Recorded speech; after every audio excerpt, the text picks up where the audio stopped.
Hello and welcome to episode number 99 of James Bond Radio. My name is Tom Sears and I'm joined by my good buddy, as always, the ever handsome Mr. Chris Wright. Say hello, Chris.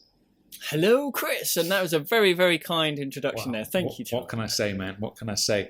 Now, today we are doing one of our MI6 Mailbag episodes, which we haven't done in a while. It was always intended to be like a reasonably regular little installment where we take on a bunch of listener questions and just kind of talk over whatever anybody had asked in the episode. So this is Mailbag number 3. Are you excited about that, Chris? I am. Honestly, I thought we'd done more than 3, but I guess it's been such a long time because obviously pre-Spectre it must have been, pre 30 Days of Spectre. So yeah, long time. It's good though. Getting. We've had a big influx in questions. In fact, we've had so many because I wasn't sure how many we'd get that we aren't able to go through everyone's today. But we can obviously put those to the next mailbag. So we'll we've got some really good ones as well to absolutely about. Yeah. So obviously if we don't get around to answering your question, don't be sad because we might answer it next time, but we've got to keep in the constraints of time and all that kind of business. So how you been, man? You went to watch Spy Love Me last week, didn't you? We did, yeah. There was a whole group of us, and oh mate, it was so good. So do you want to do a little run? Shall I do a little rundown of what happened? Let's hear it. Let's hear it. Okay, so first of all, there was 8 of us that ended up going to Rules, obviously the oldest restaurant in London, and the restaurant which everyone saw in Spectre, where M was eating. Now, through our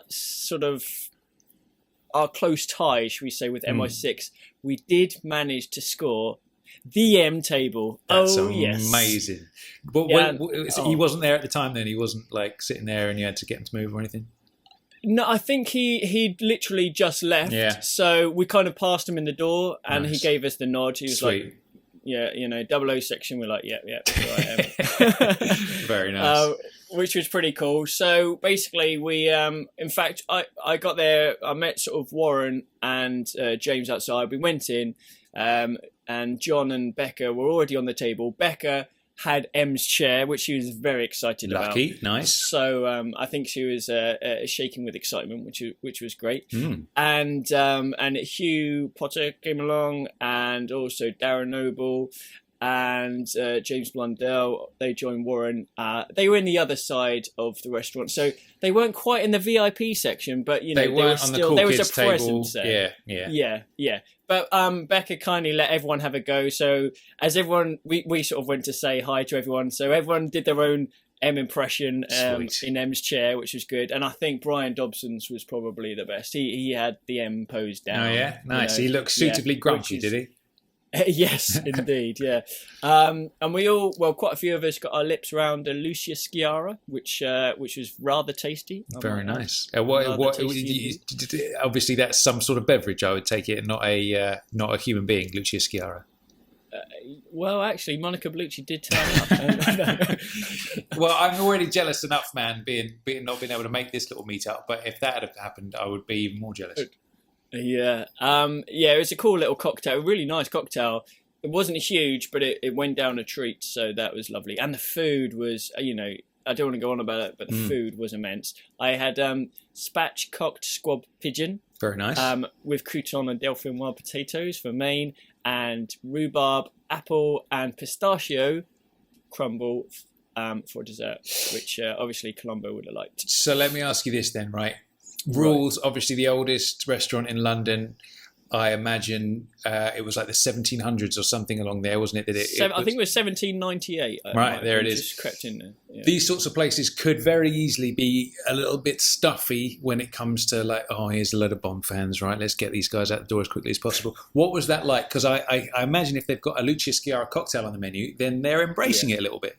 Yeah. Well, to be honest, I think they were really good about it. The guy on the door, I didn't actually catch his name, unfortunately, but he was lovely. He sort of went in. I think, we obviously went to see each other on different sides of the restaurant, and that was all good. Well, I think when we sat down, and I did get a bit of video footage. I haven't put the clips together yet, but I'll stick that on the Facebook soon. But obviously, we had a little chat, didn't we? And we tried to get you. The signal wasn't great, but I think There were a couple of people looking our way, perhaps when I was doing one of the video vlogs, but that was fine. Everyone was fine about it, and so there's no sort of stuffiness about it whatsoever. That's music to my ears. Which was really nice. So we'll have to hit it up sometime. Definitely, man. Like you said, basically what happened for the listeners is Chris phoned me up on the phone on the old Skype, whatever it was we were using, to get me on the video so I could say hi to everybody, and I could sort of I was hoping I'd be able to be put on Emma's chair so I could see from Emma's perspective, but the connection was so terrible. It was just like, hi, and then it was just all over. But yeah, it was. It looks like a nice place to visit, a good place to get some grub, and I think next time we're in London together, man, we should definitely do it. But yeah, so you it wasn't just obviously everyone, the sort of centerpiece of the whole thing was going to see Spy Love Me at the Prince Charles Cinema rather. But you sort of did a full-on Bond weekend of it, didn't you? You did like a walking tour and all sorts of shit. So lay it on us, man. What else did you do? That's it. So basically, after we'd sort of finished Rules, then we went. We met up with Sid Man. We went to Somerset House. Did he hand you a briefcase? Oh, well, I was disappointed, Tom. I have to. In all honesty, I was expecting either a Spectre ring handshake or a briefcase full of 2 million euros or whatever it was. But he gave us a nice smile, so that was sweet. Almost as good. Cool. So we went to Somerset House and it was strangely, it was pretty cool. Obviously we've been there before, but they were flying a flag with like a smiley face, the classic sort of yellow smiley face, and I'm not quite sure why that was, but it put a smile on our face, so that was pretty cool. So we went to Somerset House, and then from there we went to the College of Arms, which is obviously one of our favourite locations around there. So we got lots of pictures. They're all on the Facebook page. Got some obviously good pictures outside the gate and stuff like that. Sweet. And then from there we went to Westminster. So we walked over the Spectre Bridge, which they repaired pretty quickly. I was expecting, that gouge would have had a little bit of, at least a little bump to show where the helicopter went. When I did there and made my little video, the first thing I looked for, I was like, I wonder if there are any last scrape marks on it from where the helicopter. It wasn't there, sadly. So it was. They obviously painted it up nice, That's it. So we crossed over the bridge then, and we went to one of your favourite locations, Die Another Day Door. Very nice. But you know what? You'll never guess what. It was sectioned off. Really? It was disappointment there. Disappointment. I wonder why. Yeah, I don't know. I think because so many people were knocking on the door saying, "Is James Bond here?"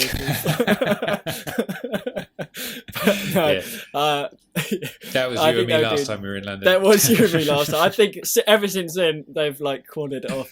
But we managed to get a couple of little snaps, and then we went back over the other side, and obviously Lazenby lamppost. Now, mate, I have to say that was probably one of the best bits about the whole weekend, because everyone was busting out a pose. Hugh Potter, I think he gets the prize for the best Lazenby pose. He nailed it. But everyone was up there. It was great. I tell you what, I perused all the photos you guys put up, and I was looking at all the Lazenby lampposts images and everybody's different poses, and there was one where everybody crowded up there together, wasn't there, and all that kind of stuff. But what I have to say, this Hugh Potter gentleman, if you look for him in the photos, he's the guy with the rather fetching moustache. But what impressed me more than the moustache is Hugh's threads, man. He was dressed just like Connery in From Russia with Love. He's got the sort of the trilby hat on and the suit and everything. He was rocking the Connery look, man. So I was super impressed with that. He was. It was dapper. He was rocking the Connery look, and he could do a Lazenby pose. So props to Hugh there. Definitely. Absolutely. But we had a lot of time. We had a lot of good time on the lamppost, and I don't know how many we managed to get up there. At one point, maybe half a dozen, with all of us crowded around. And James Blondell had a selfie stick, which he was using on overdrive. He was getting it out whenever he could and making good use of that. So that was pretty cool.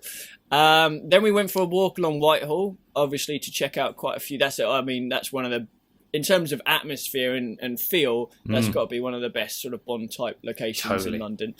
Now, there's an interesting little story around here. Someone suggested that I try and recreate Daniel Craig's run down Whitehall. So I was like, okay, this sounds game. So I basically went into the middle of the road where there's a little sectioned off path. So I wasn't putting myself at danger, not too much danger anyway. And And so basically I was like, all right, let's go for it. So I started sprinting down the middle of Whitehall, and I didn't quite make the cut, Tom. Do you know why? Why is that? You got run over. No. Mid-sprint, one of my shoes flew off. So I kind of had to stop my sprint, go back, and I had these sort of slip-on shoes. They weren't conducive to running at high speeds. So I basically took off the other one and held them on my hand, and then I just sprinted down in my socks. So well, do you know what, man? I think this is genuinely what happens to me. Is I'll find myself in a place and I'll be like, right, well, this is a perfect time for me to recreate that scene from whatever Bond film. And for me, for example, it was booking Bond and Vesper's table in Karlovy Vary from the Casino Royale late night dinner scene. Instead of me rocking in there and being super cool, aside from stepping on my Mrs. Curling Iron, so I was limping and had a massive blister on my foot, I think I forgot to tell this story the first time. Instead of me sitting down and being like, yes, well, I'll have a vodka martini, please, blah, blah, blah, and being super smooth, it was a circular table and they'd set two places. And I was so blown away. I'm looking and being like, oh, I recognize that. And that's definitely the table and blah, blah, blah, blah, blah. That I sort of just turned around and sat down at the table.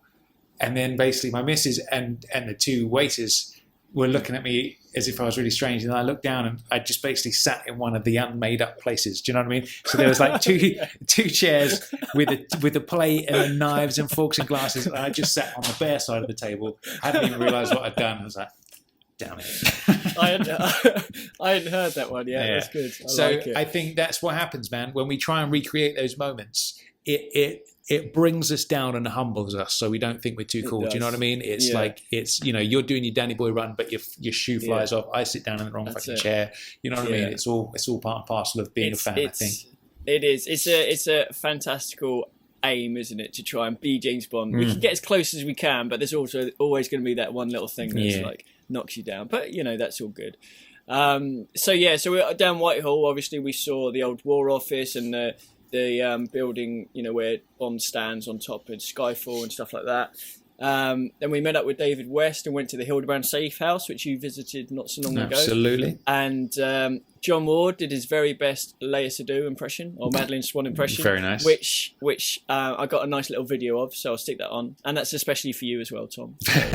Very nice. I'm partial to a bit of Madeline. Lovely. And then basically we made our way towards the Prince Charles Cinema, met up with a few others. Simon Hunter was there, and Julian O'Hare and his son Teddy was there. And we met up with Harry Steele, Chris Ettle, and Michael Hallinger and Philip Planbeck. So there was loads of us in the end, went to watch. And we went for a drink beforehand, but seeing Spy on the big screen was pretty immense. Have you seen that one? We've both seen quite a few, haven't we? Have I seen Spy on the big screen? I don't think I have. No, I don't think I have. No. Basically, the atmosphere was pretty cool. We took up a whole row, nice. One massive row, which was good. When the pre-title sequence happened, it wasn't a silent cinema. It was and all that sort of stuff was going on, which was great. Fantastic to see it. And how busy? Out of interest, how busy was the cinema? Was it ram packed? No, I'd say it was probably about half full. There were we weren't sitting that close because there were people in front of us, but they'd taken up the middle sort of few seats. So we were a few rows back than perhaps we could have been. But I'd probably say there was at least 70, 80 odd in there, maybe something like that. Cool. Yeah, so it was a good atmosphere. Obviously, the thing the Prince Charles did that year-long kind of retrospective last year, didn't they? In the run-up to Spectre, where it was literally all the Bond films running up, and they're just repeating that again this year. But I tell you what, I would be intrigued to know is out of the whole back catalogue, which ones sell more tickets than the others? Do you know what I mean? Because when I did Goldfinger for my birthday, I think it was sold out. I mean, the place was rammed. So it was if it wasn't sold out, there wasn't very many seats left. And I was like, man, that really makes me proud to see that. But I would be intrigued to see which showings are full, which ones are medium, and which ones are empty. Do you know what? It might even be worth contacting the Prince Charles Cinema to see if they have those figures, because that would make for an interesting read. I think some of I guess it depends. Certain weekends, if it's like a bank holiday or an Easter weekend or something where people go away often, that might have some influence on it. But it would be interesting to see. I'd imagine Die Another Day probably is a sellout every year. Yeah. I'm imagining that's the only one that's like foolproof, bums on seats. Is that because nobody ever shows up, so they put a different film on instead, and everyone goes to see that? Maybe. Maybe. Good stuff. So we basically finished off then and went for a bit of a drink. We went to the same casino we went after the Spectre premiere. Very nice, and had a little couple of cocktails there. And then the next morning, a few people had to sort of make a move then. But the next morning, the Elite 00 section visited Bond in Motion as well, very nice, which was cool. So a lot of the cars were the same from in Bewley that we went to see, but this time we had all the sort of Spectre vehicles and stuff like that, so that was really good. Sweet. Because I remember, so when we went to Bewley, that was going to be a good few years ago now. I remember they were just saying it was soon going to be updated with the vehicles from Skyfall. Like that's when it was at Bewley, and obviously now it's at London. So they've just updated them with the Spectre vehicles. So you got a double whammy of the Skyfall vehicles and the Spectre vehicles that I would have missed out on at Bewley. Interesting. That's it, yeah. But they were really good. I mean, seeing the DB10 up close was lovely, and the Jag, and but it's definitely worth a visit if you haven't seen it yet, or been there sort of recently. It's definitely worth a visit. Sweet, lots of cool stuff. So there we go. And then after that, we had to say our teary goodbyes, and there we go. I noticed Warren Ringham, bless his heart, was good enough to sport a JBR t-shirt. The only one I saw in those photos. So good on you, Warren. Good stuff. Definitely, I'd say probably the best dressed, aside from maybe Hugh Potter. Yeah, Hugh Potter wins. He's got the full-on Connery outfit going on. Warren, as fetching as the JBR t-shirt is, comes a very close second to that, I think. I think so, yeah. But good stuff. Awesome cool, so that's a rather wonderful JBR meetup. I'm sure there'll be plenty more in the future when something, appropriate pops up, which I think might be happening in September, wouldn't you say? Yeah, that's right. So basically, I went last year to a Lunar Cinema event in Cardiff Castle. They have these open air screenings all around the UK, and I watched Back to the Future, which is an awesome film. I went to an open air screening of Back to the Future, man. That's a banger, totally. Yeah, especially, I don't know, it just feels brilliant when you watch it outdoors. But Gary Smith, one of the listeners, let us know that they're doing a few of the screenings are showing Spectre this year, which is great because obviously get to see that on the big screen. There's quite a few locations, I think Kensington Palace, Victoria Gardens, and one or two others, but one of the locations that they're showing Spectre is none other than Blenheim Palace, where they filmed the scene in Spectre, obviously where there's a Spectre meeting and Bond rocks up and he leaves. How cool is that? So as soon as I saw that, I was like, right, check the diary. And it's Friday the 16th of September. So it's the weekend before the Bond Stars event. Sweet. But just imagine sitting down, watching Spectre on the big screen outdoors. Bond drives up in his DB10 and you're basically sitting in the same area. Mate. I mean, that sounded too good to be true. That's going to be amazing. Like, obviously, like that sequence when he escapes, jumps out the window, jumps off like the balcony ledge bit and just gets in the car and burns off. Like you're going to be sitting in that little car park space watching the movie. I can't think of a better spot to watch that other than Monica Bellucci's bedroom. That is true. That was the other option, but it was fully booked. Yeah. I can imagine. So basically what I was thinking was, obviously, in terms of another JBR meetup, I think that could be a really good one. So Blenheim Palace is in sort of Oxfordshire, so it's not obviously London. It's a little bit further out, but I think if we can get a few people, it could be a really nice place to go and watch. It's a Friday evening, so depending on what everyone's plans are, I thought potentially on the Saturday we might be able to do a bit of a driving sort of convoy towards locations, maybe Stoke Poges, Black Park, sort of stuff like that. Because there's quite a few which I haven't been to and which I'd love to, and maybe do something like that perhaps. Yeah, man, that sounds good. The whole Stoke Poges thing, I think that for me is like an ultimate. Apart from like the Pinewood tour you get when you do the Pinewood events. Yeah. I think Stoke Poges is like an ultimate legendary location, and that's just like around that sort of neck of the woods, isn't it? And Black Park, obviously, with the chase and Odd Jobs Hat and all that kind of business. It's all going to be around there. So that's Friday the 16th of September, and so where can people book their tickets? Do you know?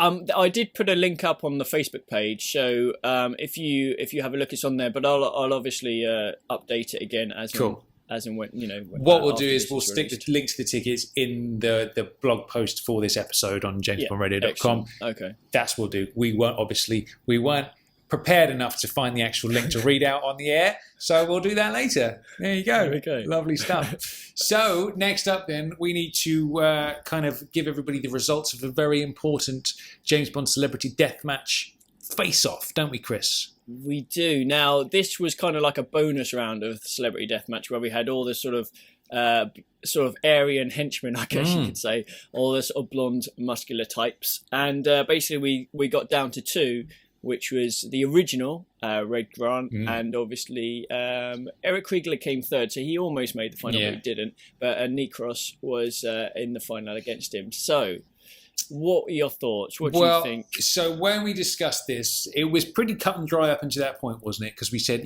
Stamper, for example, he's not going to go far. Hans isn't going to go far. Kriegler was basically vanquished by a plant pot at the end of the day, so he's not going to go the full distance. However, Red Grant is a double-R bastard, and Necros is also a double-R bastard.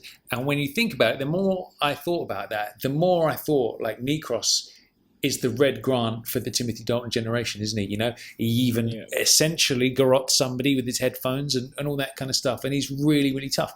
So, and he also has the exploding milk bottles.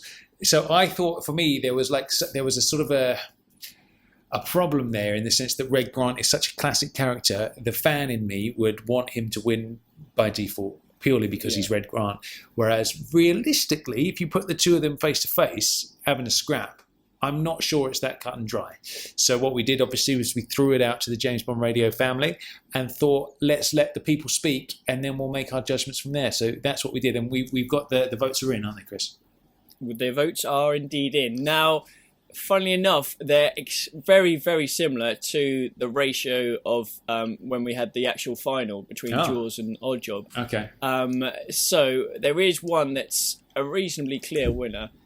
So what we'll do is the winner of the bonus round of James Bond Celebrity Deathmatch with a total of 61% of the votes is Red Grant. Yeah. I knew it would be at the end of the day. I think everyone I don't know though whether that is because most of the JBR family are like me and it's like Red Grant of course is the more classic character. It's like saying who's cooler, Felix Leiter or Nigel Small Fawcett. Felix Leiter is going to win hands down every single time.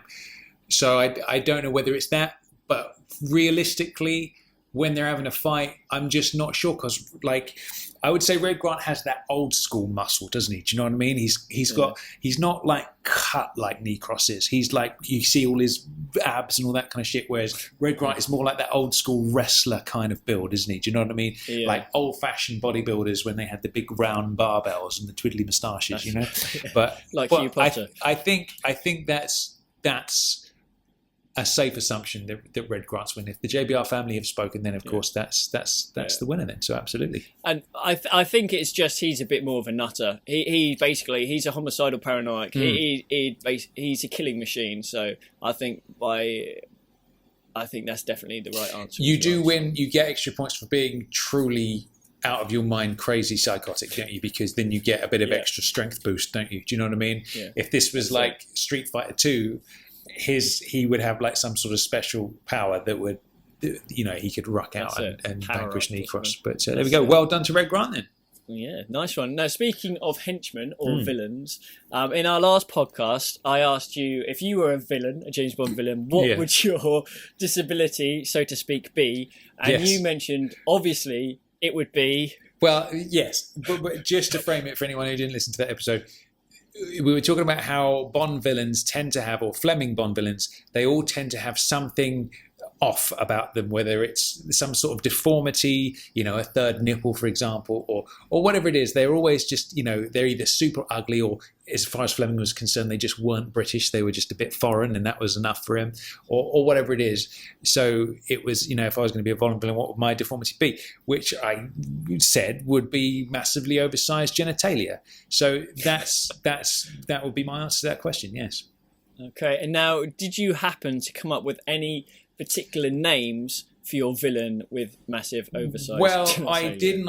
Right. I thought to myself, because really, with a villain's name, they do tend to have quite striking names, don't they? Like, Goldfinger is a very striking name. Le Chiffre, it sounds very mysterious. I don't think they have the sort of like slapstick names that a henchman might have. Do you know what I mean? Like Jaws is a fine example of, that is terrifying, but at the same time, there's just like a hint of humour in that as well. Because like Knick-Knack. Knick-Knack, there's a better example. Good stuff. And, Odd Job and all those kinds of things. They have more humorous names than the villains do. So I thought what I did, I put my thinking cap on, and I thought my man wouldn't be a main villain. He'd be a henchman, right? Okay, sounds good. And what it would be is, I'd be called Dong, right, for obvious reasons. But I would also have another little sidekick henchman, not unlike Knick-Knack, who was really small, and he'd be called Ding.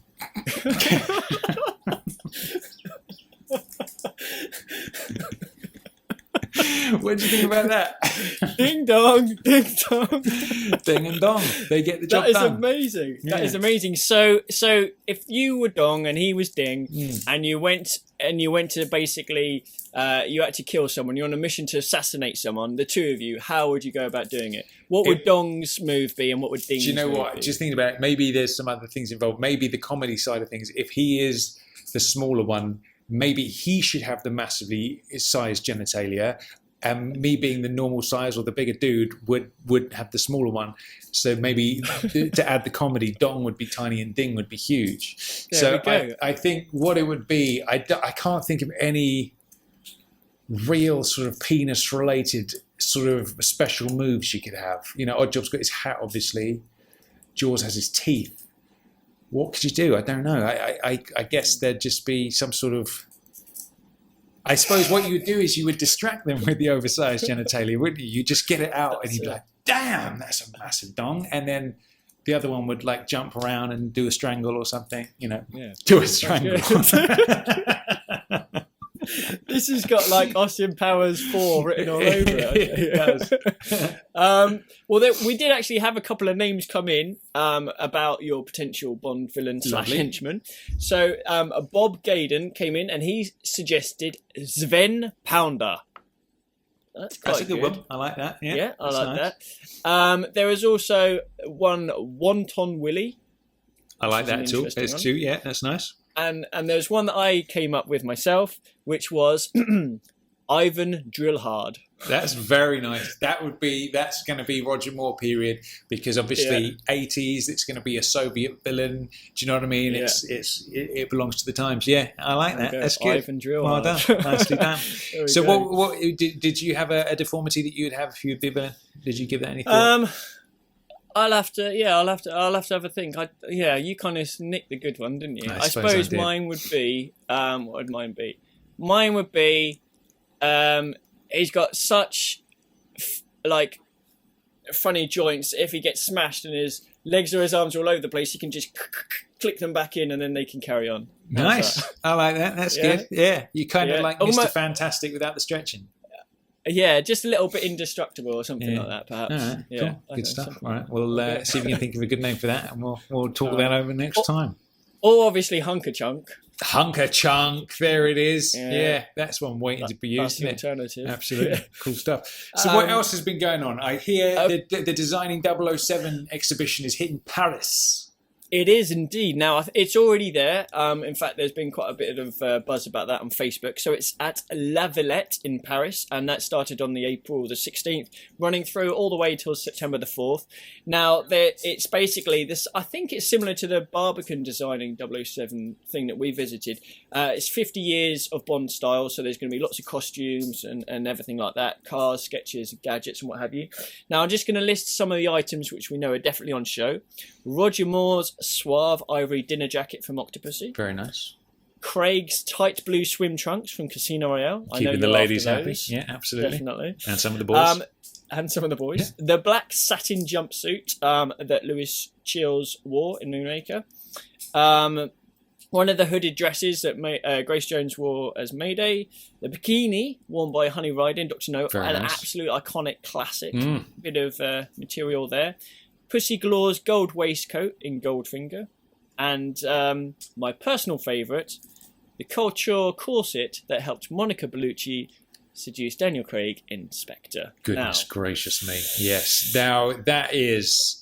That little vision you get of her for a brief second as he leaves to go to Blenheim Palace and sort out the Spectre meeting, that is amazing. And I would like to get my hands on that corset and just have a little touch, just caress it a little bit, it would be nice. While it's on someone or just no, just on its own. Maybe I'd wear it even. I'd stick it on and just tantalise myself. That could be a little part bit. of your costume for Ding and Dog. There you go. Yeah, there it is. It's all coming together, man. That's the greatest thing about creativity. You get one idea and then it leads on to another one, and there it is. Maybe I'll be in costume at the next JBR meetup. But I hope so. There we go. Good stuff. Wicked. So there you go then. Right. So Design 007 in Paris. That's definitely worth a visit if you're in that neck of the woods. Cool stuff. So that kind of rounds up the sort of the newsy section of today's episode, catching up on all the good news and stuff and what's happening. One thing we thought we would mention is a few weeks ago there was a blog post over on podcastpals.net, which was basically titled "How Long Should a Podcast Be?" And basically the author over there was running through a few different podcasts and how long they could be. And we sort of got a little mention over there as well, because we do have a tendency to do some really long podcasts sometimes, don't we, Chris? I don't know if you've noticed that. Occasionally we waffle on a bit, that's true. Yeah. We do, totally. So we put it out on the Facebook, said, what does the JBR family think? Is JBR too long? Is it too short? Is it just about right? What do you think? And there was quite a wide sort of amount of thoughts, wasn't there? Some people were like, nah, it's too fucking long, stick to half an hour or whatever. And then some people were saying, I want an 8-hour podcast. So it was quite broad.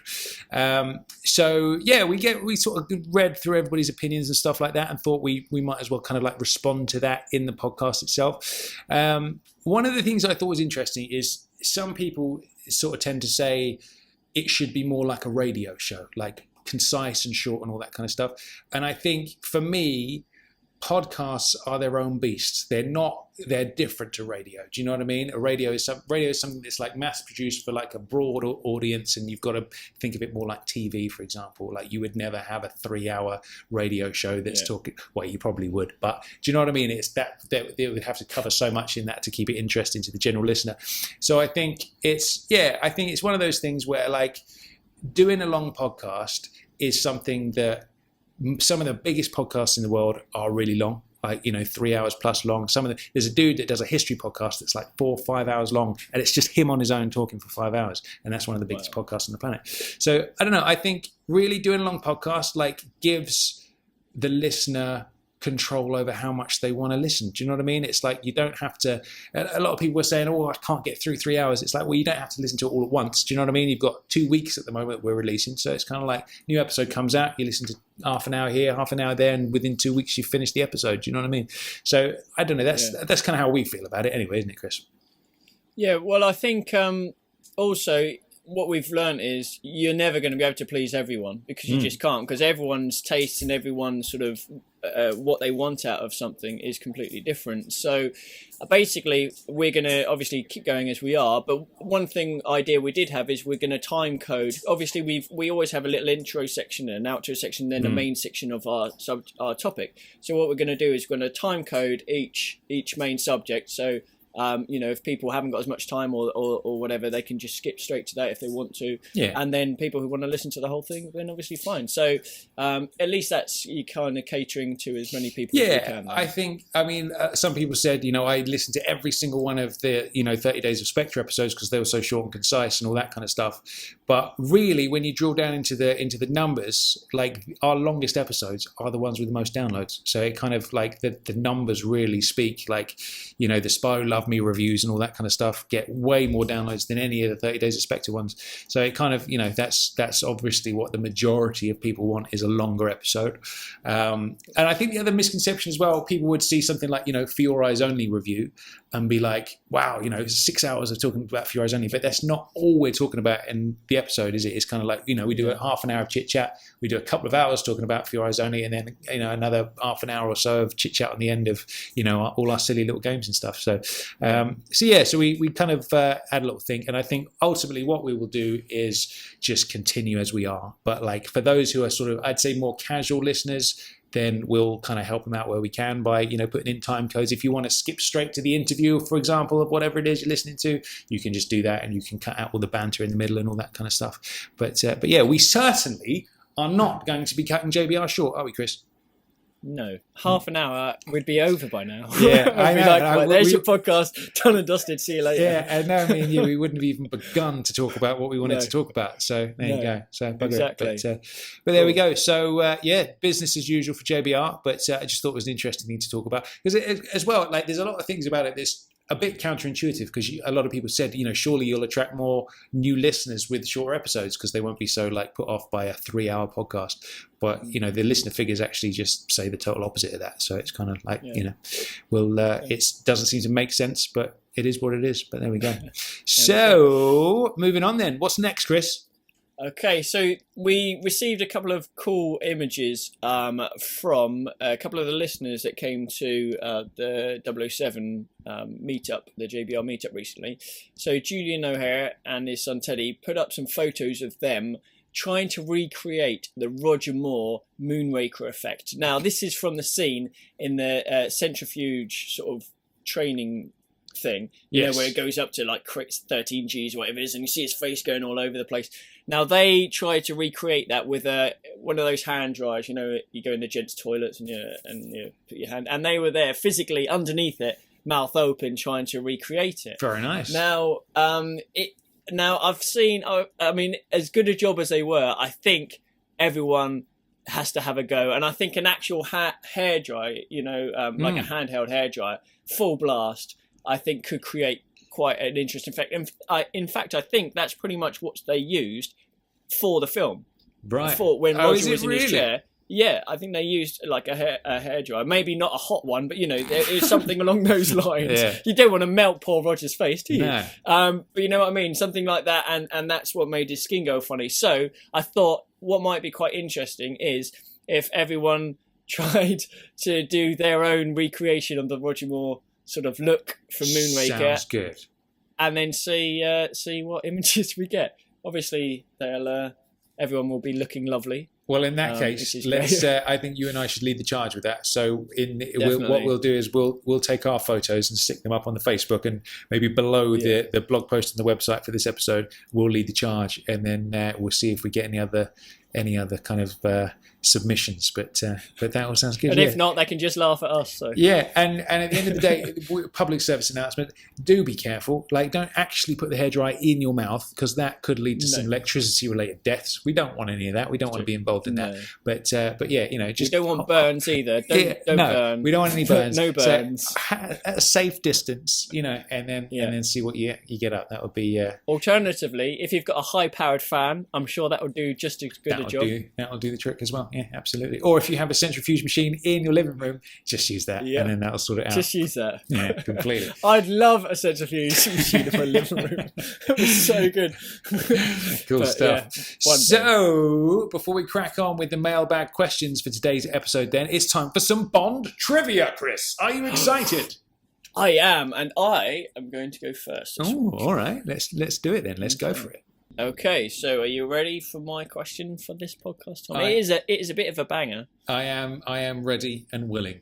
Okay. Now, it kind of follows a little bit from your question that you gave me last week. Oh, yeah. Regarding Bond's Beretta 418.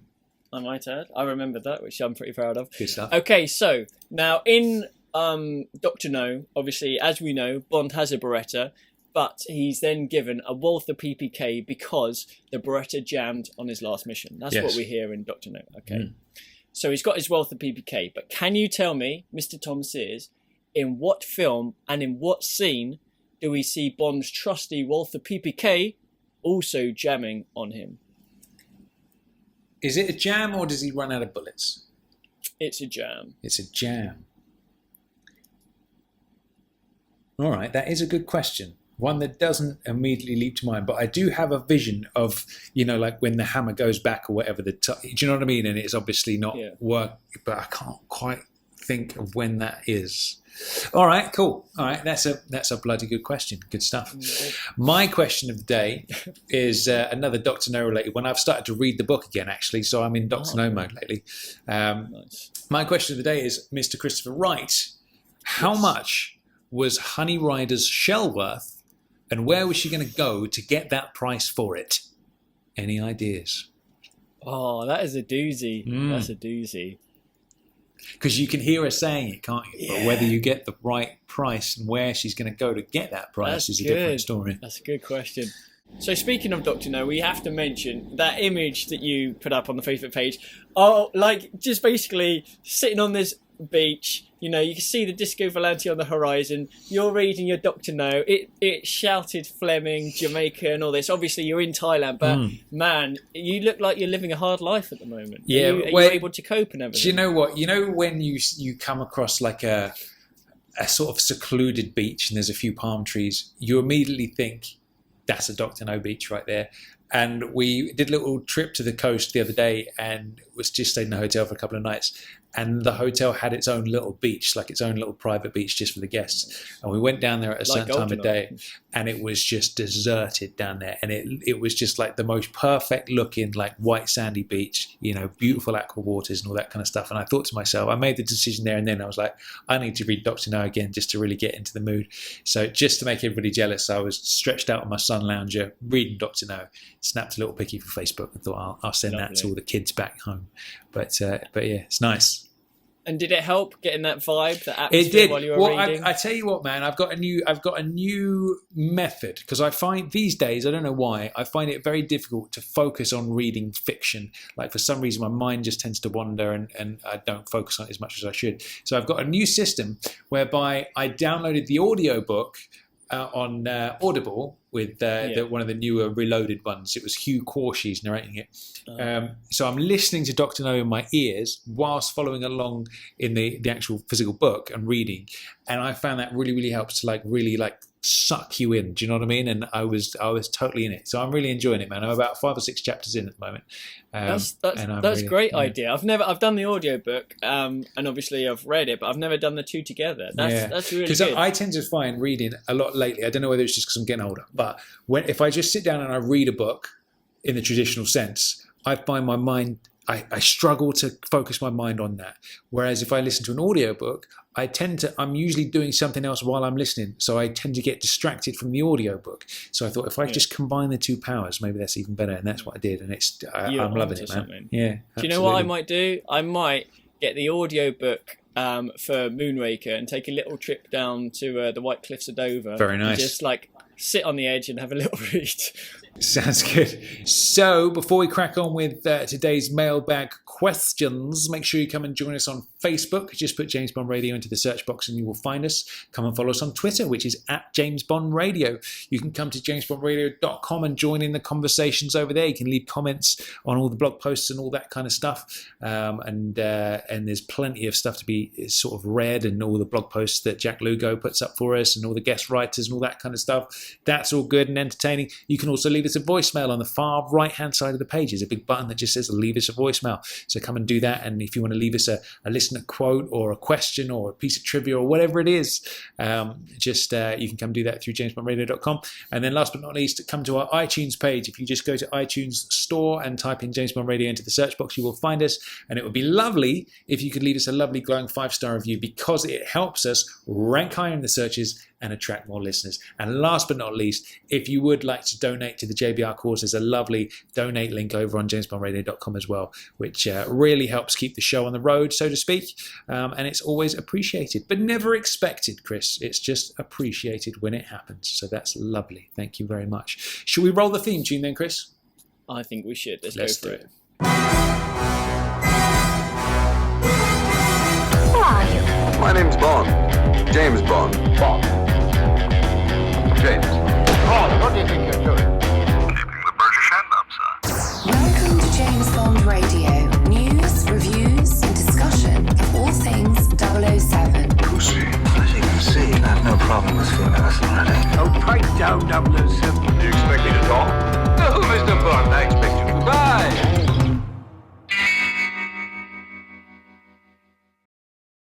Okay, here we go then. So MI6 Mailbag episode number 3, the listener questions. Now I'm going to start off with the first one straight away, because you should always start with the first one, really, shouldn't you, Chris?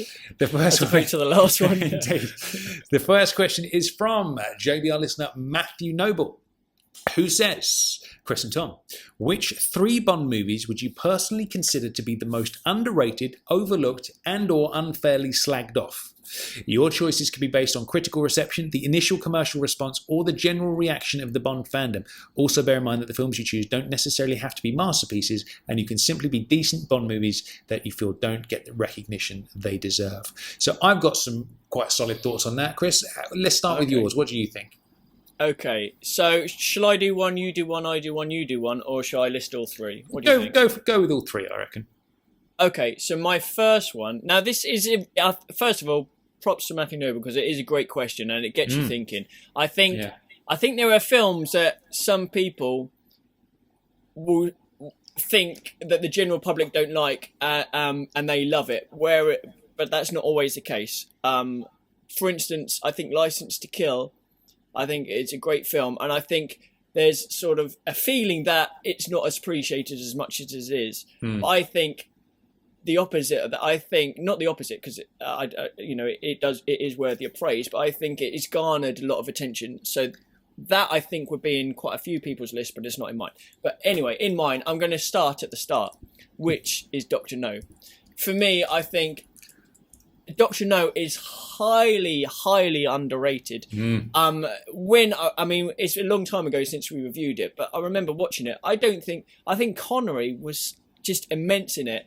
And I know you've got to think about, it was the first one, they didn't have as much money, it wasn't all the gadgets and everything like that. But there's hardly anything wrong with that film. And I think it often gets overlooked because it was the first, because it is the oldest, because it's, it didn't quite have this, that, or the other. And for me, I think Dr. No is definitely got to be in one of those 3. So that would be my first choice. I think Dr. No is a banger, and I think it's... do you know what? Now you've said that, and you mentioned License to Kill as well. I had 3 different movies in mind, but now you've said those, and they are so underrated. Like Dr. No, I understand it, because it's like before they really nailed the Bond style and formula for what it would ultimately be, like from Goldfinger onwards. Yeah. And obviously it's much lower budget. It's kind of smaller in scale. The score isn't quite there, is it? It's not what a Bond score eventually became, even with the next film. Do you know what I mean? And I think we said this when we reviewed it, is like Dr. No feels like it belongs to the 50s or the very end of the 50s, whereas by the time Goldfinger hits, that's like swinging 60s to the maximum. So it is different. It's like that first film has a definite different feel to the others. But man, that is a belter of a movie. It really is. There's so much going for that. And I think, Honey Rider coming out the sea, Dr. No is amazing himself. There's so many cool scenes in that. Quarrel, I love Quarrel. There's just... And I think, for me, I think that's like Bond almost at his most dangerous, in the sense that, like, when he goes to see Miss Taro and he knows she's playing for the other side and he's walking towards her, he's got the towel wrapped up in his fists and it's like, is he going to strangle her? Is he going to kill her? Or is he going to kiss her? I don't know. And just that look in his eyes, man, I think Dr. No is a belter. And I think out of all of the Bond films as we've re-reviewed them, I think that's one of them, especially watching it in Blu-ray, that's like jumped up my estimations from my memories as a kid more than any others. Yeah. Perhaps For Your Eyes Only follows up with that closely, but like Dr. No is a belter of a movie. And I don't think, despite the iconic scene of honey coming out the water, it gets the respect it perhaps deserves amongst the general population. Yeah, I completely agree. Also, I think Connery, that casino scene is immense. Like, for me, and the 666s, and for me, I think that's, a lot of people might think this is stupid or silly. For me, that's one of Connery's strongest performances as Bond. His first one. He had it straight away. There's all this thing about, oh no, you got to give him 2 or 3 films to settle down. No way. Connery was on it from the start, man. He really was. You watch that film and he's just... I think there's a lot to be said for that, man, actually. Their first time playing Bond, I feel like George obviously only had one try, so you can't really talk about that. I feel like Roger hit it straight out of the gate. I feel like Timothy, he hit it straight out of the gate. I feel like Pierce did. And I feel like, Daniel, man, in Casino, that's so good. Do you know what I mean? It's their first try. And I do think it's almost like they've got so much to prove the first time out. They really bring their A game. And then when it becomes a super hit, maybe they can get a little bit complacent for a movie or two and then they bring it back. Do you know what I mean? I feel like that's definitely a thing worth investigating. But yeah, man, he was brilliant from the word go. He was just born to do it, wasn't he? Okay, so my second choice of underrated film is going to be the one that we're next reviewing, which is Octopussy. Very nice. Now, yes. I'm not surprised that you've said that, but go on, carry on, explain. I think pretty much everyone was going to say that. Now, this one is often slated hugely, in fact, for being a weak film and Roger being old and this, that and the other. But for me, it's got so much to offer. It's got so many cool scenes. Like the pre-title scenes is amazing. Straight afterwards, that real tense scene in the forest with the guy 009 dressed as a clown with the Mishka and Grishka chasing him and the whole sort of jewelry smuggling. India looks amazing. And I just, obviously I'm a big fan. I haven't seen it for a long time, so it would be great to, when we get around to reviewing that, just to see. But I think for me, it's one of those ones where it's an easy to watch Bond. But because of that, I appreciate it hugely. It's one of those ones where I'm happy to watch it whenever. Do you know what's funny? I noticed recently, good old Norman Wanstall, friend of JBR, on Facebook, posted the other day, a couple of weeks back now, he said, I've just watched Octopussy for the first time, which immediately I thought, what? How can you have just seen Octopussy? I've just seen Octopussy for the first time, and I can't believe what I'm seeing. He's not a fan at all. No. And I kind of kept my eye on the comments, and it triggered quite the debate, as I'm sure you can imagine.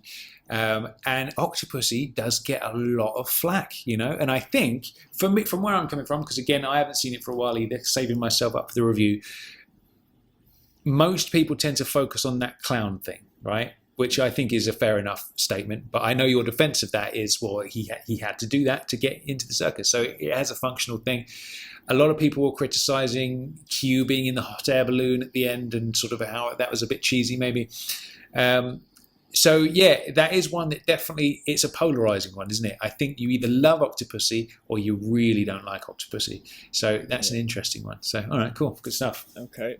Now my third one, I had a little bit of a debate because last night I actually watched what I thought I was going to put in as number 3, which was Never Say Never Again. Ooh. Now, I actually watched the Eonized version last night, and it's a really interesting experience.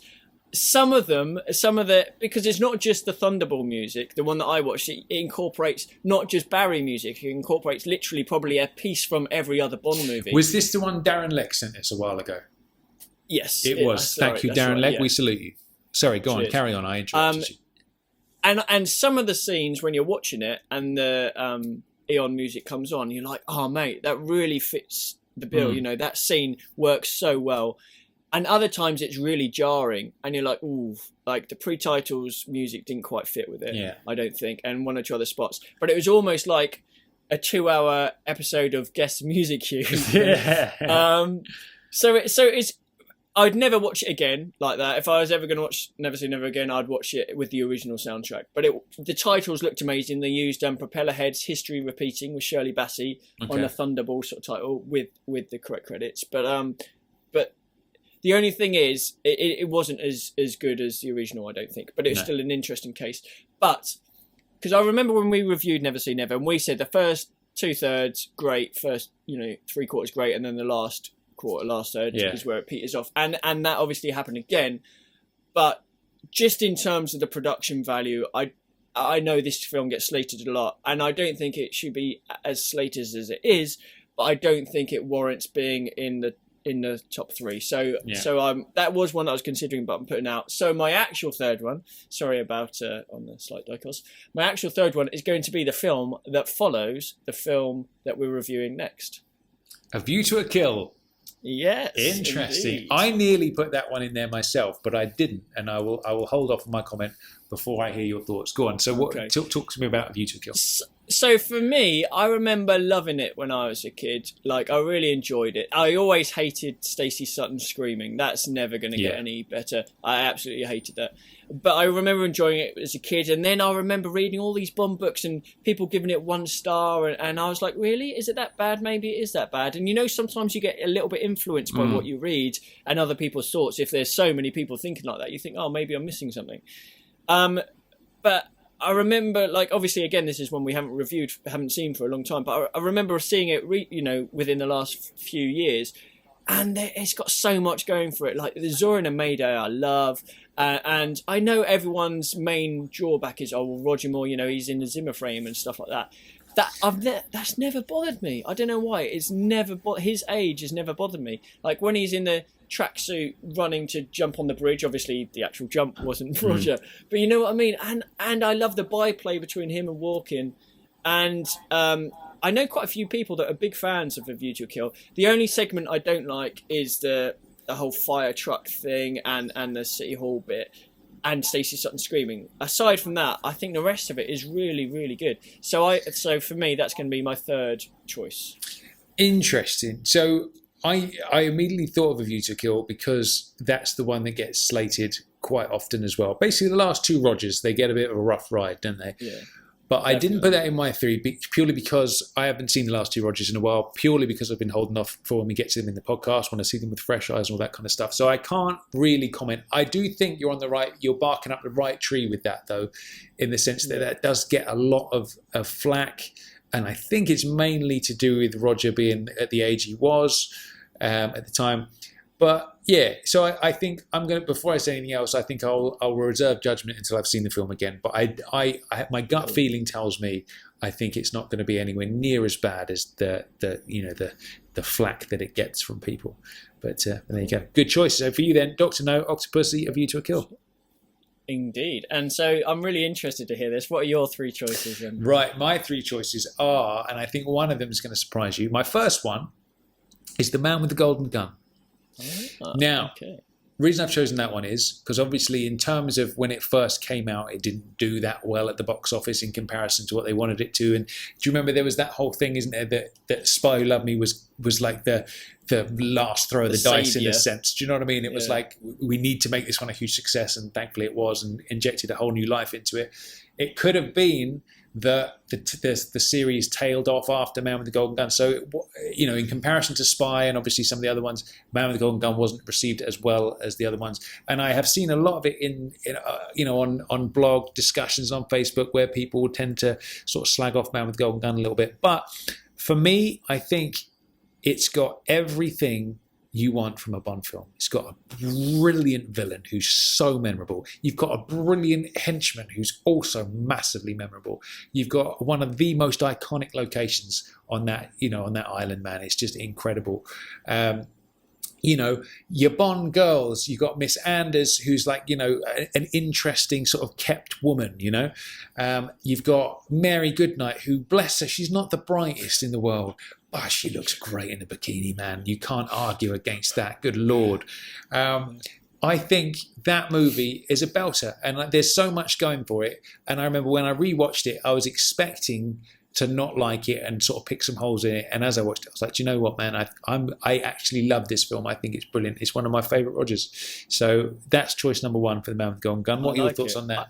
Do you know what? I can see completely where you're coming from. For me, Man with the Golden Gun, generally speaking, has been one of the weaker films to a certain extent. But I got a real buzz for it when we reviewed it.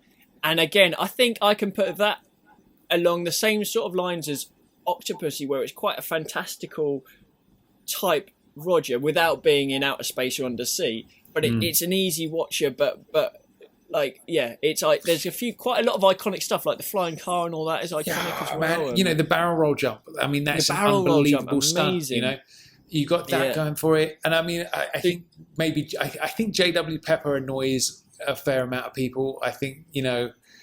And I kind of get it, but it's like, again, it's like you don't put on a Roger movie to watch a dark, cold-blooded thriller. Do you know what I mean? You watch it because it's Roger unless and Roger is the man. For Your Eyes Only. Unless you want For Your Eyes Only, which, funnily enough, is my next choice, Chris. Oh, there you go. Yes, I think for me personally, from reviewing it last time, that one, as we said, is a bit of a forgotten gem, I think. And for me, I think it's kind of like people start to write off Roger around about that time because obviously he's starting to advance in age a little bit. And that's a big thing for people, especially by A View to Kill. But I think you had Bond in Space, Moonraker, and people sort of use that almost as the yardstick of Roger's Bond getting too ridiculous. And then For Your Eyes Only is so different that, I don't know, I just don't feel like that move. Like, I don't know whether, okay, so if you look at it like, we saw Die Another Day and we were gutted with it, and then Casino came along and it washed all that shit away, and it was like brilliant. You know, they've made up for what that film kind of let us down with.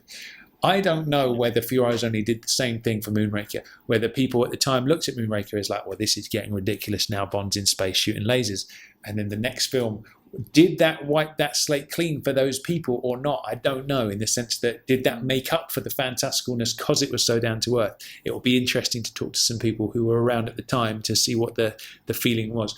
But I don't know, purely for me, I think I'd sort of forgotten about this film a little bit. It was never one in my regular rotation.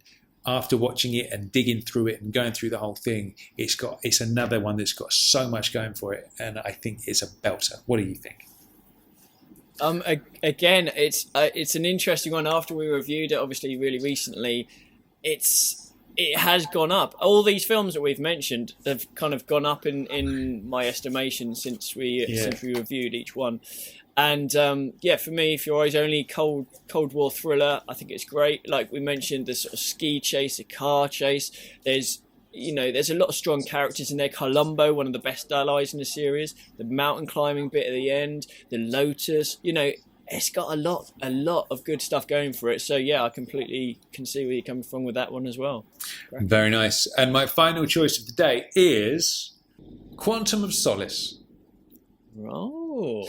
Now, both of us, I remember at the time, were a little bit disappointed with that film. We were like, damn, Casino Royale was so good. This one didn't really do it for me. I remember coming out being like, it was all right. It wasn't really what I was looking for, you know, blah, blah, blah, blah. Obviously still went to see it a good 4 or 5 times, as you do.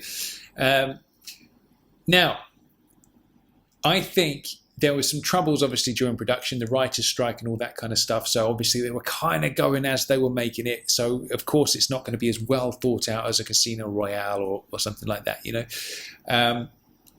But after seeing Spectre, man, it's basically taken that film and elevated it right up, because, as I might have commented before, what I've always wanted is that storyline. Even if the Spectre rights had never been bought back and they'd set Quantum up, and Quantum was essentially Spectre, but they couldn't still use the name, and Quantum was just Quantum, I'd have, that's, of course it wouldn't have been as good as Spectre and Blofeld, but I wanted that secret organisation with a mystical figure at its head who Bond could go toe to toe with. I always wanted that, and we had that back. It was like you had Casino with an amazing ending. You had Mr. White on his knees at the end, and then the beginning of that film you got Mr. White in the boot, and then this whole thing of like we have people everywhere, and everyone, even the dude in the room who works for M is like a bad dude, and it's amazing, and the assistant to the Prime Minister or whatever he was was. Guy Haynes was a bad bastard as well, and they were everywhere. To me, that is such an exciting concept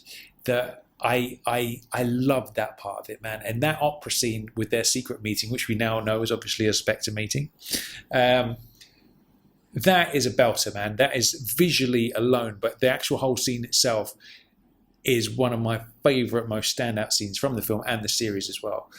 And I think, like I said when we reviewed Spectre, I could almost put Skyfall to one side and just go Casino, Quantum, Spectre, and that for me is the arc of that story, you know? Yeah, interesting. Now, one of us might have written an 8-page letter to Eon after first watching Quantum of Solace. I remember, yeah. It might have been 5 pages, I'm not sure. But you know what? It's another one where I actually considered putting this one in as part of my 3 as well, because, you know, I watched it when, in the lead up to Spectre, I watched all the Craigs back to back. Particularly watching Quantum straight after Casino Royale, I think that elevates it. Now having Spectre, that elevates it again. And, you know, you mentioned the opera scene, it's outstanding. The pre-titles, car chase, absolutely brilliant. Craig is you know, his Bond in this is really solid, Man, I think. and he looks fucking cool in this film as well. I man. think it's probably the best he's ever looked. Yeah. Yeah. That bit where he's got his open, you know, the bow tie off, the jacket, he's doing his Roger Moore walking through the desert thing. He looks so good there. The hair's right, the look is right. He's just brilliant. So for me, you know, Quantum of Solace, I agree. I think it is underrated. And it's, you know what's funny is, okay, so we go back to when we see it. We're not happy. We come out obviously a little bit sort of disappointed and everything like that. But opinions change. It's not that someone is right then or wrong then. It's that things mature, things change, your opinions change, you know, you notice things more. You're not, after 10 times of watching something, you're going to have garnered 10 times more information from all the little areas as opposed to just watching it once or twice. So there's a lot more to take in that you can use to analyse a film if you want to, or just to appreciate a film. And I think watching Quantum has definitely had a massive bearing on its placing in terms of like the number of times we've watched it. I think if Spectre hadn't been what it was, and you'd have had like just your run-of-the-mill sort of standalone one-off villain, and that was done and done, I feel like Quantum would have been another one of those footnotes in the point of the series where you'd have been like, man, that was a missed opportunity. They could have set up this whole evil network, blah, blah, blah, blah, blah. And with Skyfall, I think that really added to why I didn't enjoy Skyfall as much as I could have, because it was like, man, they've just ignored that now. Like they had this amazing setup and it's not even referred to once. And I so wanted that story. So like I said, I could almost push Skyfall to one side. I could bring Spectre up a notch, so it just goes Casino, Quantum, Spectre, and that to me is that story, man. Which I still want to carry on into Bond 25, man. I want it to continue on. Definitely. Well, it'll be interesting to see if it does. But just interesting to see that we had 4 Rogers there. So between us, we had Dr. No, The Man with a Golden Gun, Fiore's Only, Octopussy, A View to a Kill, and Quantum of Solace. So 4 Rogers in there, which often between the 4 of them do get a bit of slack or is not higher up in the list. So I think all 6 definitely warrant being answered. So yeah, great question, Matthew. So next question we have is from Mr. Josh Trett. Now his question is, in Casino Royale, why was Bond tortured by Le Chiffre if he was going to give the password to Vesper anyway? Now, what are your thoughts on that, Tom?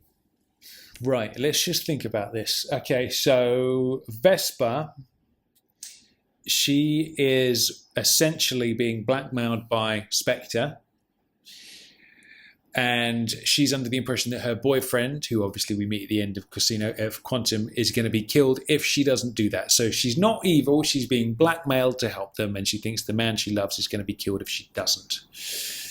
So let's look at this bit by bit. Now, I believe it was Josh Trett's missus that pointed this out, and he had a moment where he went, I don't know. So Bond wins the money. The money is put into escrow. Bond has the password that he set up, which obviously we find out is Vesper. Yeah. Now, they torture him. Le Chiffre wants the code.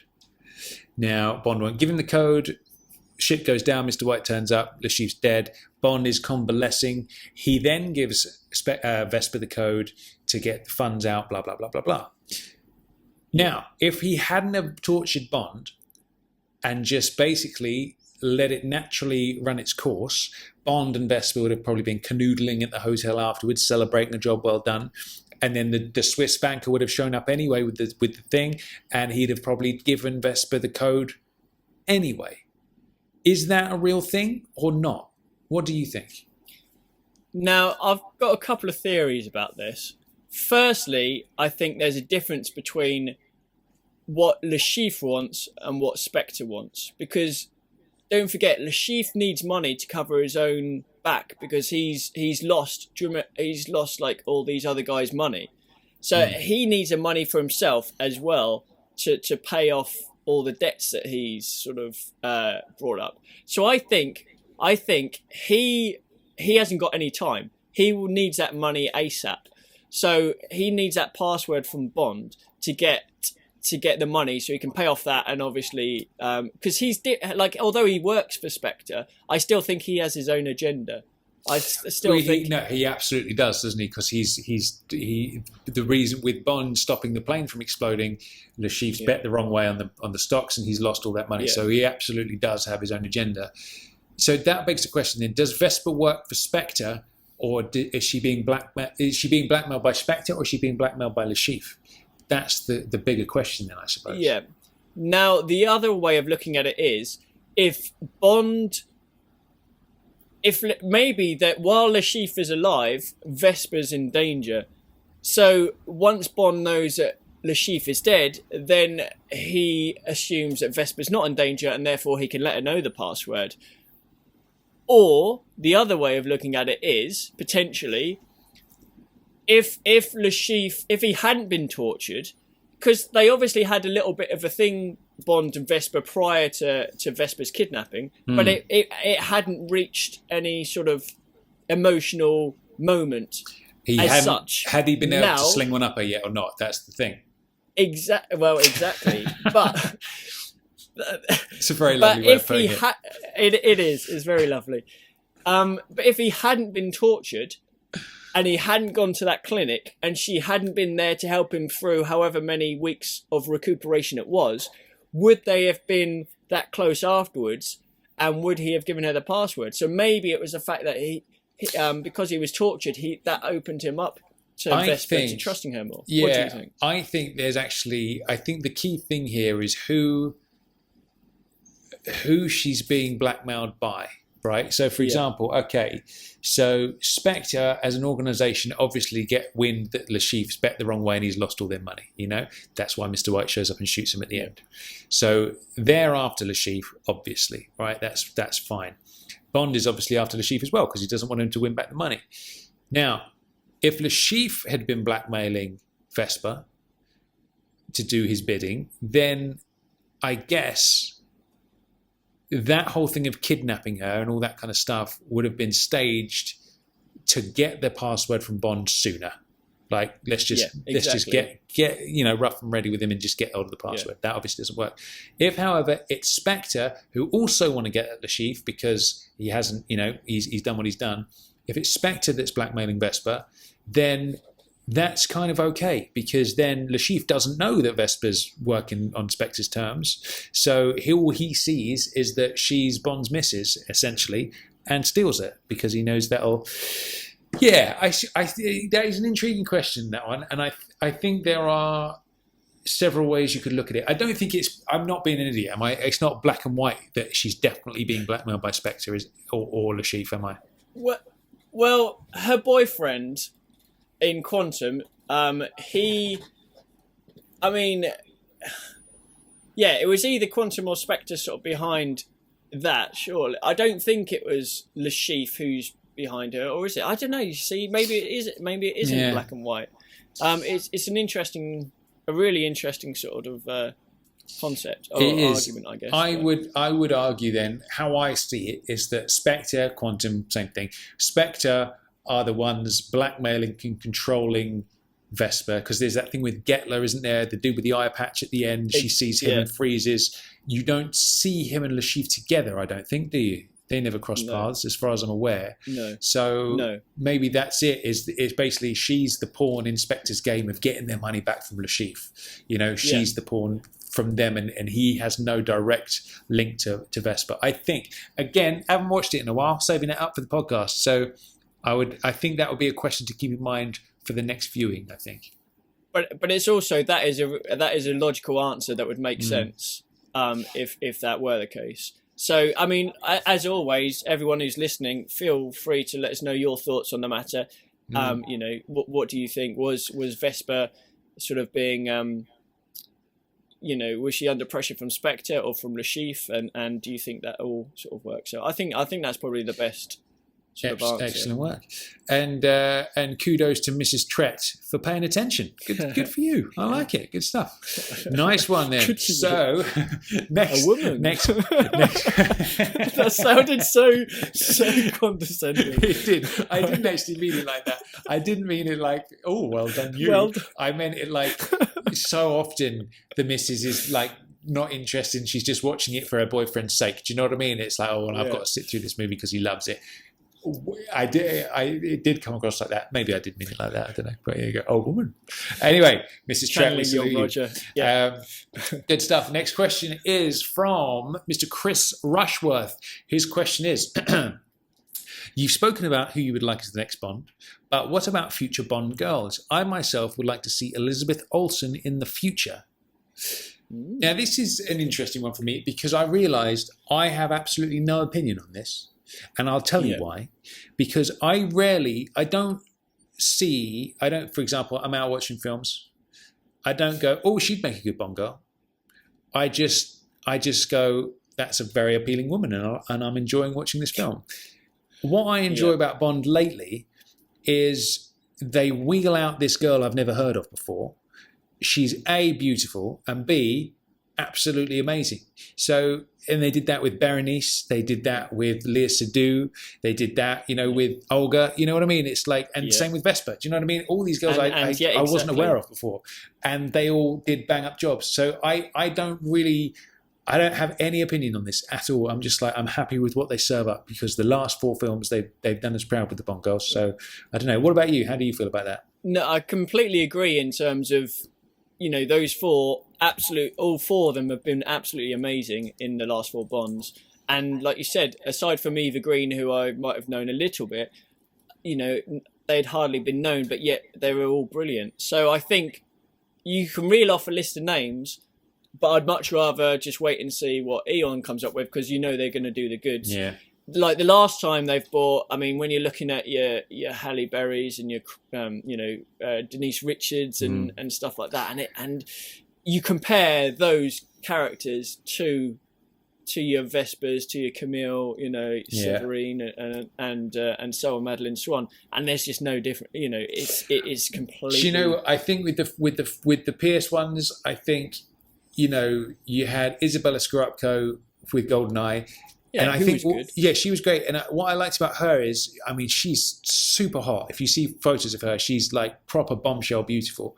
But at the same time, they like dressed her down a little bit in the film and they didn't play up to that side of things, which I thought was cool. She was a computer programmer and all that kind of stuff. And I think she did a great job. I think Michelle Yeoh was like, again, that was like just a different type of Bond girl. I think with her, she was, you know, proper kicking and punching and all that kind of stuff, and was a badass. I think once we get to The World Is Not Enough, that's where it goes a bit wobbly. With that said, Sophie Marceau was like, I was just about to say that, my friend. Sophie Marceau. I mean, good God, that's right up there for me. So she belongs in her own little group for me. But obviously, you know, the rest of them are kind of like, you know, the FHM Hot 100. Do you know what I mean at the time? Yeah. So that's that. I'm loving the fact that there are amazing actresses lately who are gorgeous, and I've never heard of them. That's my 3 stipulations for the latest Bond girls, I think. Yeah. Well, I mean, I definitely hope the next one will be the same. It did get me thinking about potential names. There was Rebecca Ferguson from the Mission Impossible film. I'd never heard of her before. Right. British, looks great, and she was a fantastic actress. I'm gonna Google these as we go. Okay. Rebecca Ferguson. I'm going to have a little look because Yeah. I do like to look at these and just vet them just in case, just give them the once over. Right. So I tell you what, let's start with the suggested one from Chris there, which was Elizabeth Olsen. So let's have a look at Elizabeth Olsen. All there right, we let's go. check her out. Okay. Rightio. She's not one of the Olsen twins, is she? You know, those two little... She is a sister of the Olsen twins. Is she? Because there is, okay. I think there is Mary Kate and Ashley Olsen, and then she's her younger sister. Who's the best of the three in terms of being? Okay, well, she's definitely got the blonde babe vibe going on. I would say she's probably a bit too young for Daniel. Yeah. Well, this is it. No, but it might be next Bond, new Bond, new Bond girl. That's true. Yes. So absolutely. we can't always sort of relate it to the next Daniel. Absolutely. Okay, have a look at Rebecca Ferguson. What we'll do on the video, we'll put up maybe little pictures of them as well. This could get dangerous, man, especially if you leave me in charge of that. Yes. Oh, I remember her in Mission Impossible now. Yeah. Yes. Okay. She was great. She was really good. Of course, Lea Seydoux was in Mission Impossible as well, wasn't she? Yeah. She is. So that's right. That potentially could, and I could kind of see her with Daniel actually. She's that all sort right, of that's age. a good shout. She's really good. What about Annabelle Wallis? Now, she was in the TV version of Fleming, and she's also been in Peaky Blinders, and she's a great actress as well. Annabelle Wallis. Let's have a little crack at that one then, shall we? Yeah. Let's have a little look, see what we got. Oh yes, I remember. She was my favourite thing about the Fleming TV series. She was Muriel Wright in it. She was, and she did a very good job, and she is very beautiful. Yes, I'd be happy with that. I think that could work for me. Cool. Okay. Have you heard of Charlotte Riley? No. She is Tom Hardy's missus, and she's also in Peaky Blinders, which is amazing if you haven't seen it, by the way. But Charlotte Riley has got a really interesting look about her. Charlotte Riley. Let's have a look at her then. Yeah. Oh, okay. Interesting. Okay, yes, I can see that. She's got more of like an English Rose vibe about her, I think. Yeah. Yeah. Or she could possibly, she could be a bit femme fatale, that one. I think so. She's got a bit of Famke Janssen going on about her a little bit. She does have a lot of Famke Janssen going on. Yeah. Yeah, so okay. maybe more of a femme Very fatale. nice. And we know obviously that Eon like their French Bond girls. So there is Melanie Laurent, who was in Inglourious Bastards. Let's just have a little look at this. Melanie Laurent. So it's Laurent. I think. Okay, should we go? They are fond of the blonde ones lately. Yeah. Oh yeah, I recognise her. Yeah, okay. Yeah. I think she could be a shout. And in terms of if we were looking at an Irma Bunt, now I know we mentioned potentially, or someone else suggested Tilda Swinton. Yeah. What would you say about Marion Coulthard? Now she's Christopher Nolan's go-to woman. She's been in the Batmans and she was in Inception. She's got striking eyes, big striking eyes. Yes. But in terms of a potential villainess, I think she'd be I think I don't know. I think she could be a straight up Bond girl as well. I don't think she'd have to be a villain, though I could see her doing either, to be honest with you. Yeah. She's another good shout. I think she's a face for the current incarnation of Bond. I think she's a face that's perhaps too recognisable, purely because they like to use the ones that you haven't really seen before. Yeah. All that much of. I could see that. Yeah, I could see her with Daniel for sure. There is one more we'll go for then. There is Gal Gadot, who is in the Batman vs Superman. I'm going to stop you there, Chris. I am a big fan of that. I mean, her rather, and I would. Oh, there it is again. Jesus Christ. Yes, I'm all over that one for sure. Yeah. Yes, obviously Wonder Woman in Batman vs Superman. Yes, she's got that foreign vibe going on as well, does, sort of thing. yes. Yeah, and she's a beauty. There was one other, Diane Kruger. I thought is quite good as well. Right, okay, I like this game. You can just it's just you perving over women.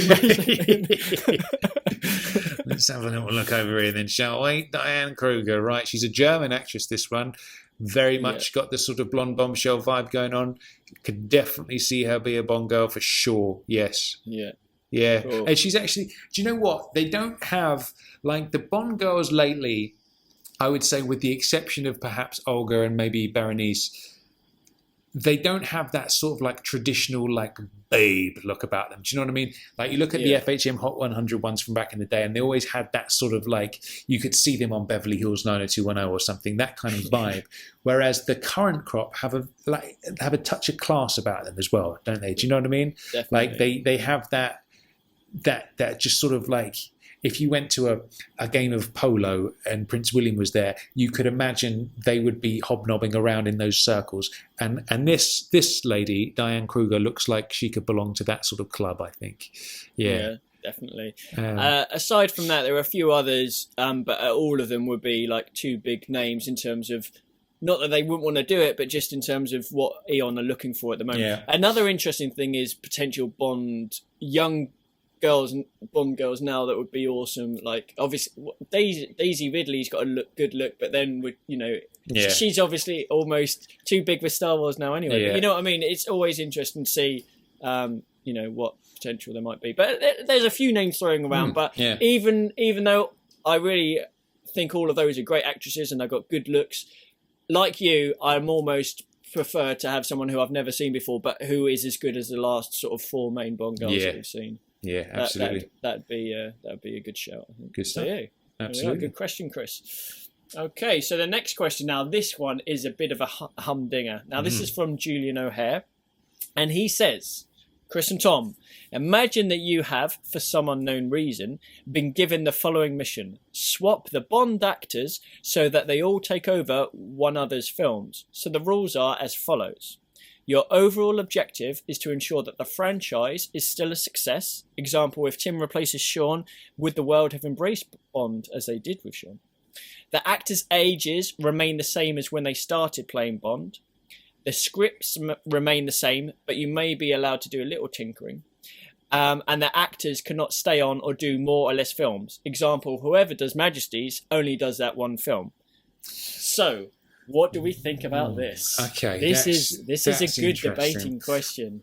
I have 2 immediately that I know I would switch around. Is that Pierce and Roger? No, it's not. Okay. I'd be interested to hear what that thought was, though. So my gut instinct, and I have talked about this before, is I'd have Pierce in the Living Daylights straight away, and the reason being for that is I feel like with the situation of what happened, Pierce was signed up for that film. He was going to do it. And then, a bit of a last minute, oh shit, left turn. Let's get somebody else in. Right. That's interesting. Let's make the film. Yeah. And I feel like I've said before, I feel like The Living Daylights is more Pierce than it is Tim.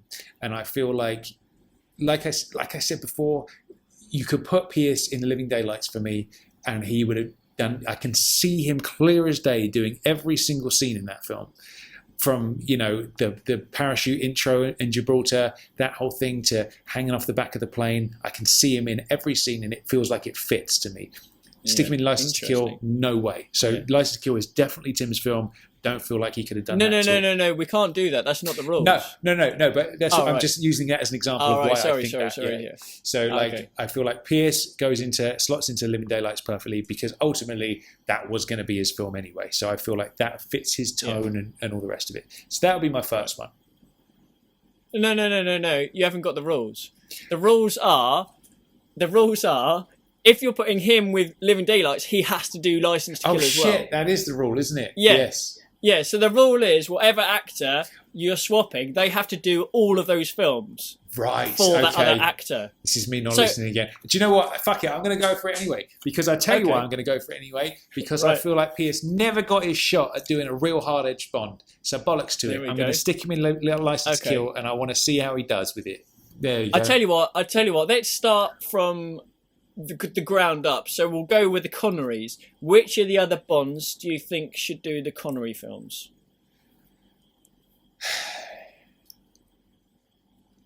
That's a very tough one.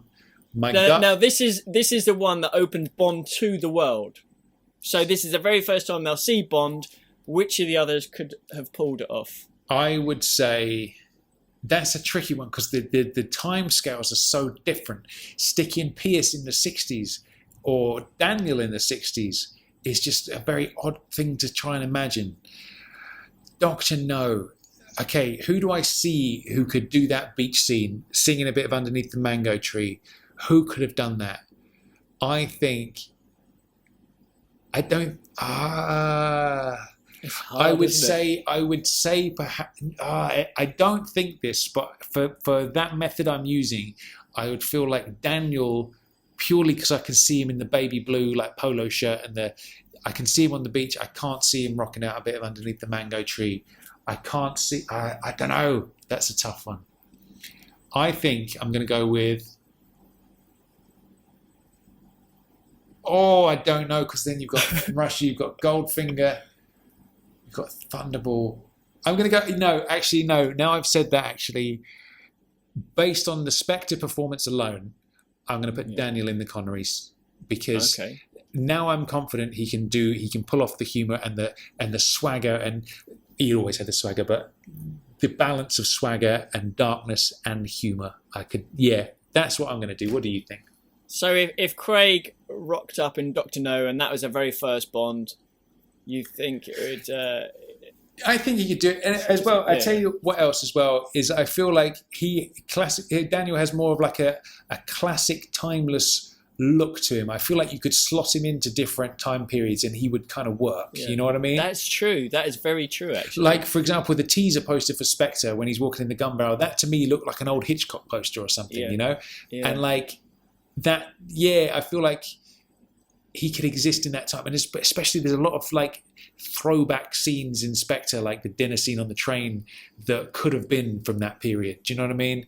And he just works there. So I think so. What are your thoughts? I had two potentials for Connerys. My two were actually Brosnan was one of them. Oh, really? Enough.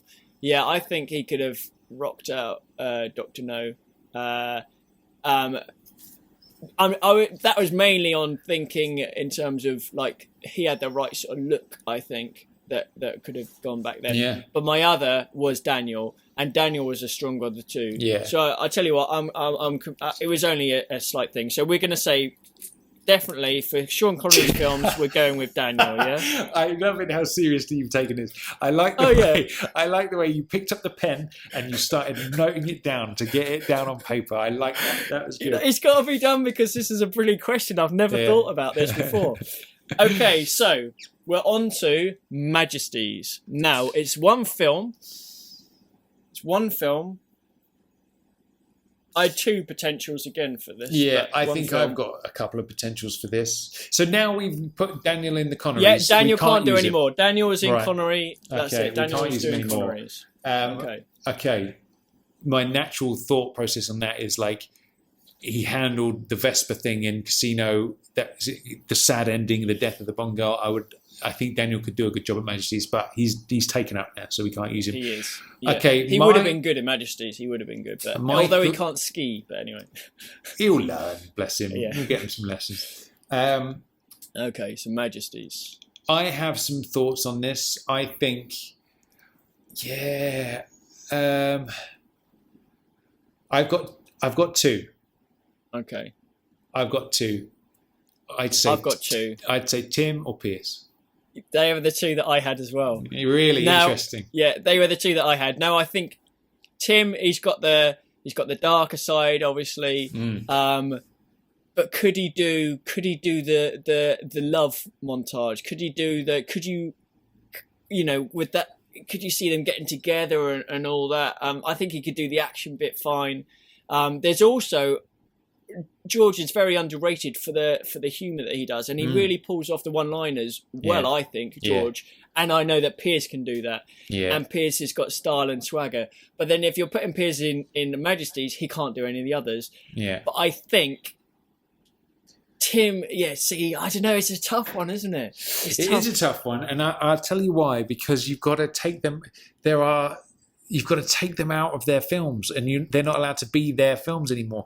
So I would say, for example, if you use Tim, you're only losing one film from the series. If you use Pierce, you're losing three. Now, I think where Timmy falls short is I don't believe he's sexy, right? And I need my Bonds to be sexy, Chris. It's just what I need from the character. Right. And I've said it before, when I see the ladies eyeing up Tim, I just don't quite believe it. When I see the ladies eyeing up Pierce, I mean, that dude is stunning looking gentleman, if I do say so myself. Like he's a good looking dude, isn't he? Do you know what I mean? He is, definitely. So what I'm picturing now, here are some scenes I'm picturing. I think these are the key moments you have to nail in order to pull off On Her Majesty's Secret Service. Right. You need the beach fight at the beginning. So you're bringing Tracy out of the sea, you're dumping her on the sand and taking on some bad dudes. You need to be good on the skis, right? Yeah. That skiing section, climbing, putting the pockets linings on the cable cars, you know, rocking a blue ski suit with white goggles. You got to be able to rock that look. Yeah. The other one, obviously, is the scene where Tracy dies at the end. You've got to be able to do that. But the other one, I think, which I'm leaning towards for this particular matchup, is walking up those stairs dressed in a kilt, surrounded by women, and being a master flirter, right? I tell you what, Brosnan's the only one I think that could do that. I think, here's how it runs down for me. Beach fight, I could see Tim doing that. Beach fight's fine. I could see Tim on skis. We've seen Pierce on skis, so we know he can carry that off. The kilt scene, walking up with all the ladies, I think there's only one man who could do that, and that will be Pierce. What about Connery? Well, he could do all of that. You see, that's what a lot of people say is the ultimate thing, isn't it? It's seeing Sean in Majesties. That's a popular thing of like, that's like the lost classic or whatever. That's the popular opinion. But then But then hold on a minute. No, I think I might have done this. Hold on. I think I might have. Right. I think I might have moved the pieces around on this particular Rubik's Cube, and I think I might have done it. Right. I'm going to have Pierce in Majesties. Yep. Right. I can see him doing that. He can do the tenderness at the end. He can do the skis. He can be with the ladies. Yeah. He can be smooth. I'm down with that. I can see him in every scene. Right. That's cool. Now we get to the Roger films. So we need somebody who can do the humour and the fantastical with Live and Let Die and stuff like that, and The Man with Golden Guns and Spies, and also do a bit of grittiness laid back. Now, obviously, part of the rules where it wouldn't be how Sean Connery looked in the 80s it would be how he looked, in a sense, at the start, exactly. Yeah. So the first two were kind of made for him a little bit, weren't they? Or at least written towards his style. So for the Roger films, this is a tricky one because you've got to have somebody who can do the fantastical, like the first 3, 4, Bond in space, barrel roll car jumps, running across crocodiles. You've also got to be able to handle the more down-to-earth thrillers at the end there. So my initial thoughts were, well, let's put Connery in there because Connery did 6/7 movies, and that seems like the most obvious one to switch, Roger versus Sean. But I'm not sure I feel that way. Have you got any leanings towards the Roger films? So what did I put? I put Pierce could potentially do some Rogers, but we can't have him because he's in Majesties now. Majesties. Shit, that was the only one I had for Rogers. Right. Okay, so let's think. Here are my thoughts then. I would stick George in the Rogers. Okay. Oh, really? Now, here are my thoughts about this because what you have here is with George, you've got somebody who can handle the humour well, right? Yeah. You've also got somebody who has handled the darkest ending of the whole series. So that tells me if you put George in the Roger films, you would have the right mix. Yeah. Obviously, it's going to be different, but you'd have the right mix because he can do the humour, he can do the darkness. And at 7 movies, he's going to really have a good run at it. Do you know what I mean? In the sense that we never got the chance to see George's 2nd, 3rd, 4th, 5th films. It just never happened. So it will be interesting to see how his Bond would have developed, That would be my thoughts on that. I absolutely love that. I absolutely love it. Cool. I think George, because he could do, he can play like the fighting would be good in them. He could play the lighthearted, do you know what? I've just a vision that's just come to my mind. Right? What? I've just got this vision of the Lotus bombing it along with Caroline Munro up in the helicopter and George at the wheel, man. I could see him carrying that off perfectly. What do you think? Definitely. Yeah, no, 100%. Now that, and like in all the films, you can see him doing Fiore's Only as well, like the grittier stuff there. And I think that's a great show. I Yeah. think there we go. We've got the next one. So we've got George doing Rogers. So we're halfway through. So we've got Daniel doing Sean's, got Pierce doing Majesty's, and we've got George doing Rogers. So now we're on to the Timmies. Now what do we think here? We've got the two Timmy films. Who have we got left over? We've got Sean So we left can't over. have Tim himself. So we've got No. literally Sean or Roger to do the Tims. Bearing in mind that we've then got the Brosnans and the Craigs as well. So we can think ahead if we need to. That is a tricky one. So you need to be able to do basically two down-to-earth thrillers. And that's all you get. Man, taking Sean out of his own movies is heartbreaking. And we've got Roger. You can't have him. So it's either Sean the other or way Roger. to look at it is what out of Pierce's and Craig's, where would you put Tim? I guess you would have to put. Oh no! I was going to say you would. My gut reaction is you would put Tim with Daniel because everybody bands those two together, wouldn't you? Because they're darker and all the rest of it. But I'm not sure if I would. What about Roger doing Pierce's? I think that's the obvious choice there. I think that makes a lot of sense. Yeah. So I think Roger. Although we skipped one, I think Roger doing Pierce's would work. Yeah, you think? I think that makes sense because I could see. Let's choose some scenes and see if we could see Roger pulling those off. Right. So let's think of. Okay. So let's choose a scene from Goldeneye. I can see Roger. I've got one. Sure, Definitely. I can see Roger driving the tank. The tank, and also Go on. DB5 against Famke Janssen in the Ferrari. Him doing the little nod as they're driving down the road. Oh yeah, there it is. Yeah. Oh, that's fucking perfect. There, isn't it? Yeah, I can totally see that. Yeah. Sold. Yeah, immediately. Yeah. Okay. You know what that means, though? Okay. It means that we've got Sean doing Timmy's and Timmy doing Daniel's. It does mean that, doesn't it? Now, that's interesting, right? Okay, so Timmy doing Daniels, I think a lot of people would be happy with that because it's an emotional story arc. It's dark, it's down to earth, it's close to Fleming, which is what everybody says Tim is. So I feel like that's a decent matchup. And maybe, just maybe, like we've had with Daniel's arc of playing Bond, we've gone from super dark and gritty to somebody who is now comfortable and has grown into the role and can do all the humour and the quippage. So maybe that would be the journey Tim would have as well. And by the time he reached his Spectre, he would be the same swaggering kind of Bond that we've seen with Daniel. I think that's a good shout. Yeah. Which means the only other one is Connery doing Tim. So what do you think about that? I think that's interesting. Because I didn't expect it to end up here, Chris. I really didn't expect to see Sean in Tim's films. Now, I think I'm struggling to see Sean in these films purely because it's so fish out of water of like the Connery we know in the 60s to 80s Tim style. But I would be interested to see Sean do like a really dark, hard-edged stab at License to Kill. I think I'd be interested to see all of them do it, but I think that would be a really good one to see. All right, and so to round it out, we've got doing Sean's films, we've got Daniel. Nice. Doing Majesty's, we've got Pierce. Doing Roger's films, we've got George.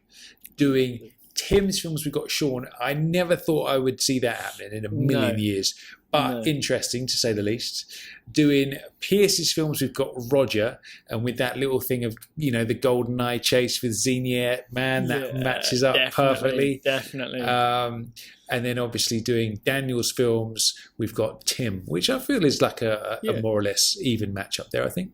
I think the only one that comes out that doesn't quite work is the Sean doing Tim's. I think all the others have definitely got... sort of... I think, like I said, though, I think that imagining Sean as we see him in the 60s to doing an 80s Bond film is such a fish out of water thing. It's a difficult one to imagine. But I would be interested to see all of the Bond actors do like a super dark one, the darkest one they could possibly do. And I feel like seeing Sean go down the License to Kill route would be, I'd watch that movie every day of the week, I think. Do you know what I mean? Yeah. I think what makes that an interesting choice is that on appearances, it so doesn't seem right. But I think seeing that Sean in Tim's films would be really interesting, unexpected. You could do that. That whole bit where we're not a country club and all that. Yeah, I could definitely see Sean doing that. Yeah, absolutely. Cool Stuff. Next up, then, we have a question from JBR listener Martin Wiley, which is this one. He says, Tom and Chris, got a question for the Mailbag episode. Pierce Brosnan wanted to play Bond straight, but he ended up being a cross between Connery and Moore. How do you think the films he did would have turned out if he had played it entirely straight? What's that grin on your face for? Are you imagining Pierce playing Bond as a homosexual? Is that what you're doing? That is exactly what I'm doing. I must admit, that is what crossed my mind as well. Anyway, I'll continue the question. I think he has a good balance of humour and seriousness, as Tim rarely had humour in his films. So I guess that question is if Pierce's films had been more serious in tone like Tim's or Daniel's, what would that have been like? Right, okay. So go on. What are your thoughts on that then, Crispy Pants? Well, initially, I'd definitely say that you'd be missing out on a big chunk of Pierce does some great sort of humorous stuff in his films, and I think that rounds out what his character and what his take on Bond is. Like, I guess what you're looking at is that you're still thinking about Brosnan being gay, aren't you? He's got some funny pictures in my mind. That's all. But go on, carry on. The sort of recent film he did with Olga Kurylenko, The November Man, and various things like that. I guess that's kind of like the take that Martin's referring to, like a straight down. And I think, from what I've seen, Brosnan could definitely have done that. He could definitely do the hard line all the way through. And like we just said, like looking every Bond to do their darkest Bond. And I think Brosnan definitely had the acting chops to do that. It would be completely different, obviously, to the type of Bond that he did do. But I think he definitely could have done it. But I still think that that's his Bond, is the way that we've obviously come to see it. And that was his take on it, with the humour as well. What are your thoughts on it, aside from the sexual orientation? Yeah, man. I think the tricky thing with Pierce is that, like, you look back on his movies, and I think for me, GoldenEye is a belter, right? For me, there's no sort of question about that. That's a belter. And then I think with the rest of his movies, that's when things go a little bit awry for a lot of people. Not for me, but for a lot of people, like your Christmas Joneses, for example, a lot of people complain about. So I think for me, I would have loved to have seen like what Pierce's equivalent of For Your Eyes Only would have been. Do you know what I mean? Yeah. Like we had I'm always grateful for Die Another Day because of what we got after that with Casino Royale, and it so sorely needed to happen. But you had a 4-year break in that.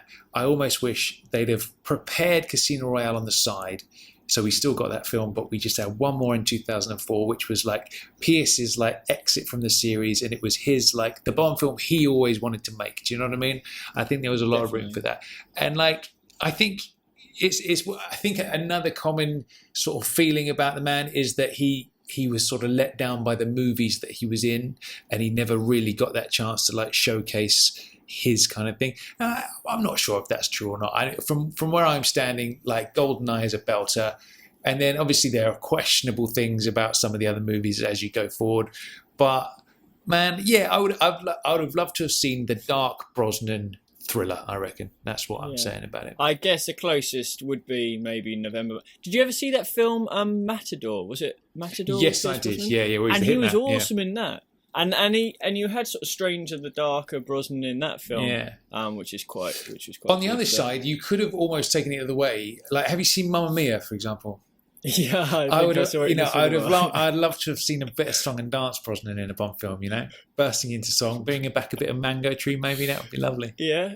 Oh, okay. Or well, if he had to sing, which, well, it'd have to be Die Another Day, wouldn't it? What a stupid question. Yeah. Be Halle Berry coming out the sea, and he'd just be like, busting into some tune or whatever. Yeah, absolutely. Anyways, Cool great stuff. Thank you Cool. for that then, Martin. Next question is from Brett from Hamburg. Oh, Ralph's hometown. Hey guys, you've talked a lot about Pierce. It's another Pierce question, Chris. You've talked a lot about Pierce as the most recent ex-Bond has been getting a lot of flack nowadays, as Tim did during Pierce's tenure and perhaps Roger during Tim's. Full disclosure, I'm one of the guys who doesn't really like Pierce or his movies and didn't really like him. Didn't really like them at the time. Without being too negative, I think a big issue for that is his era kind of exists in no man's land.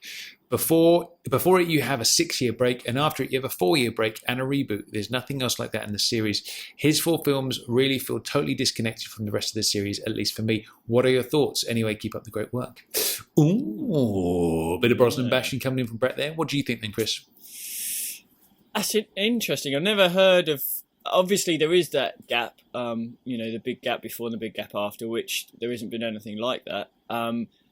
But I've never thought of his films as being standalones, because every actor's films are their standalones.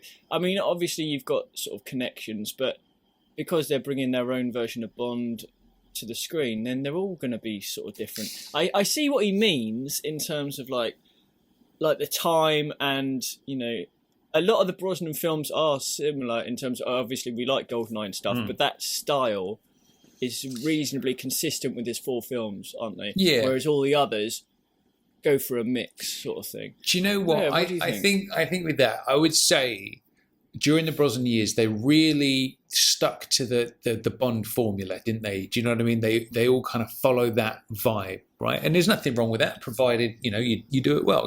Formula isn't such a bad thing.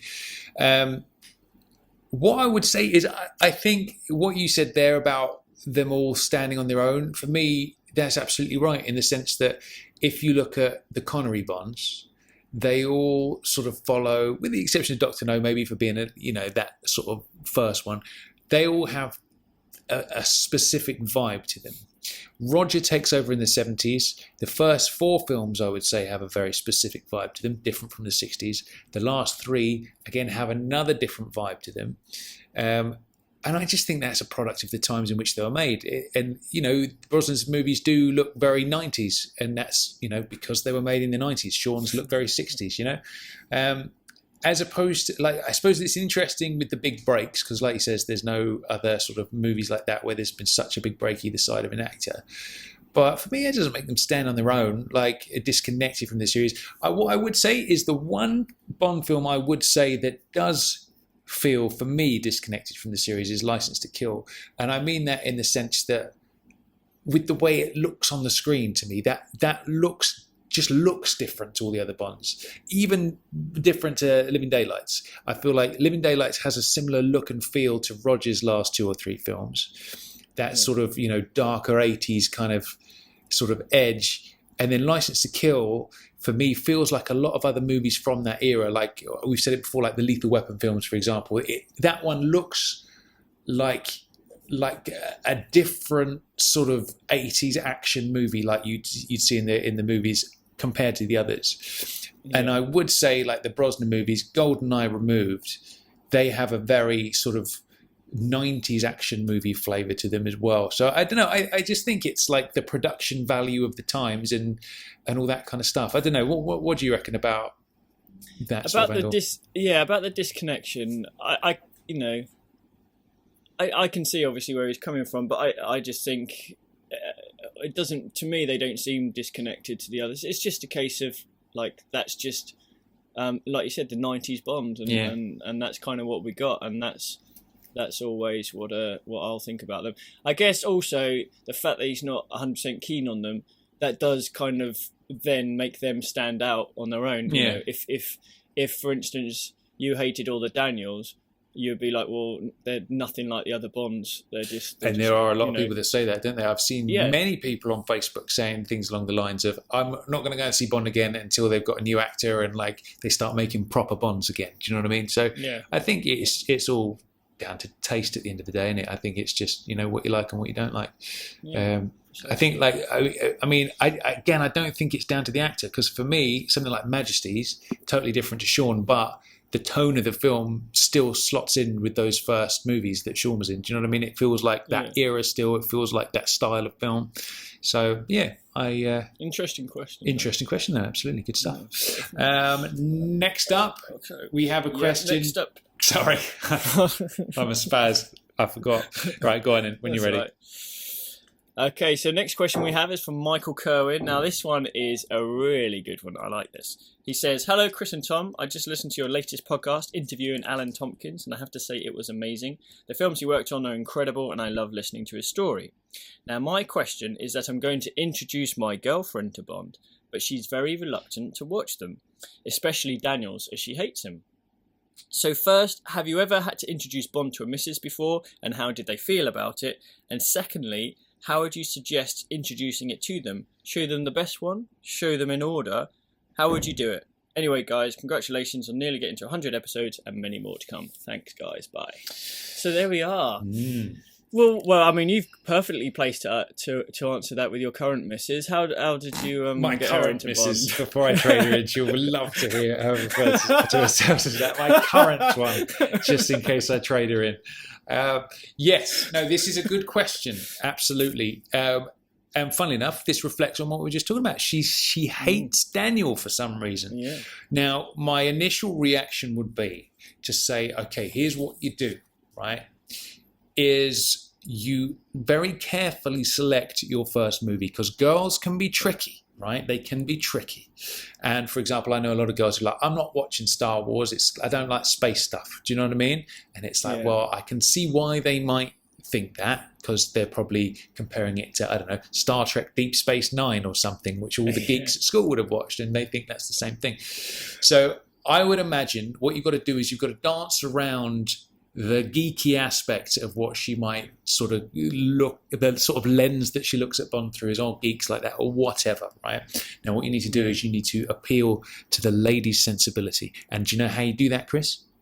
How do you do that, Tim? I was going to say something really rude then, but I'm going to bypass it, right? That's what you do, is you appeal to the romance. Because girls like romance, Chris. You stick a bunch of flowers in their hand, they go mental, right?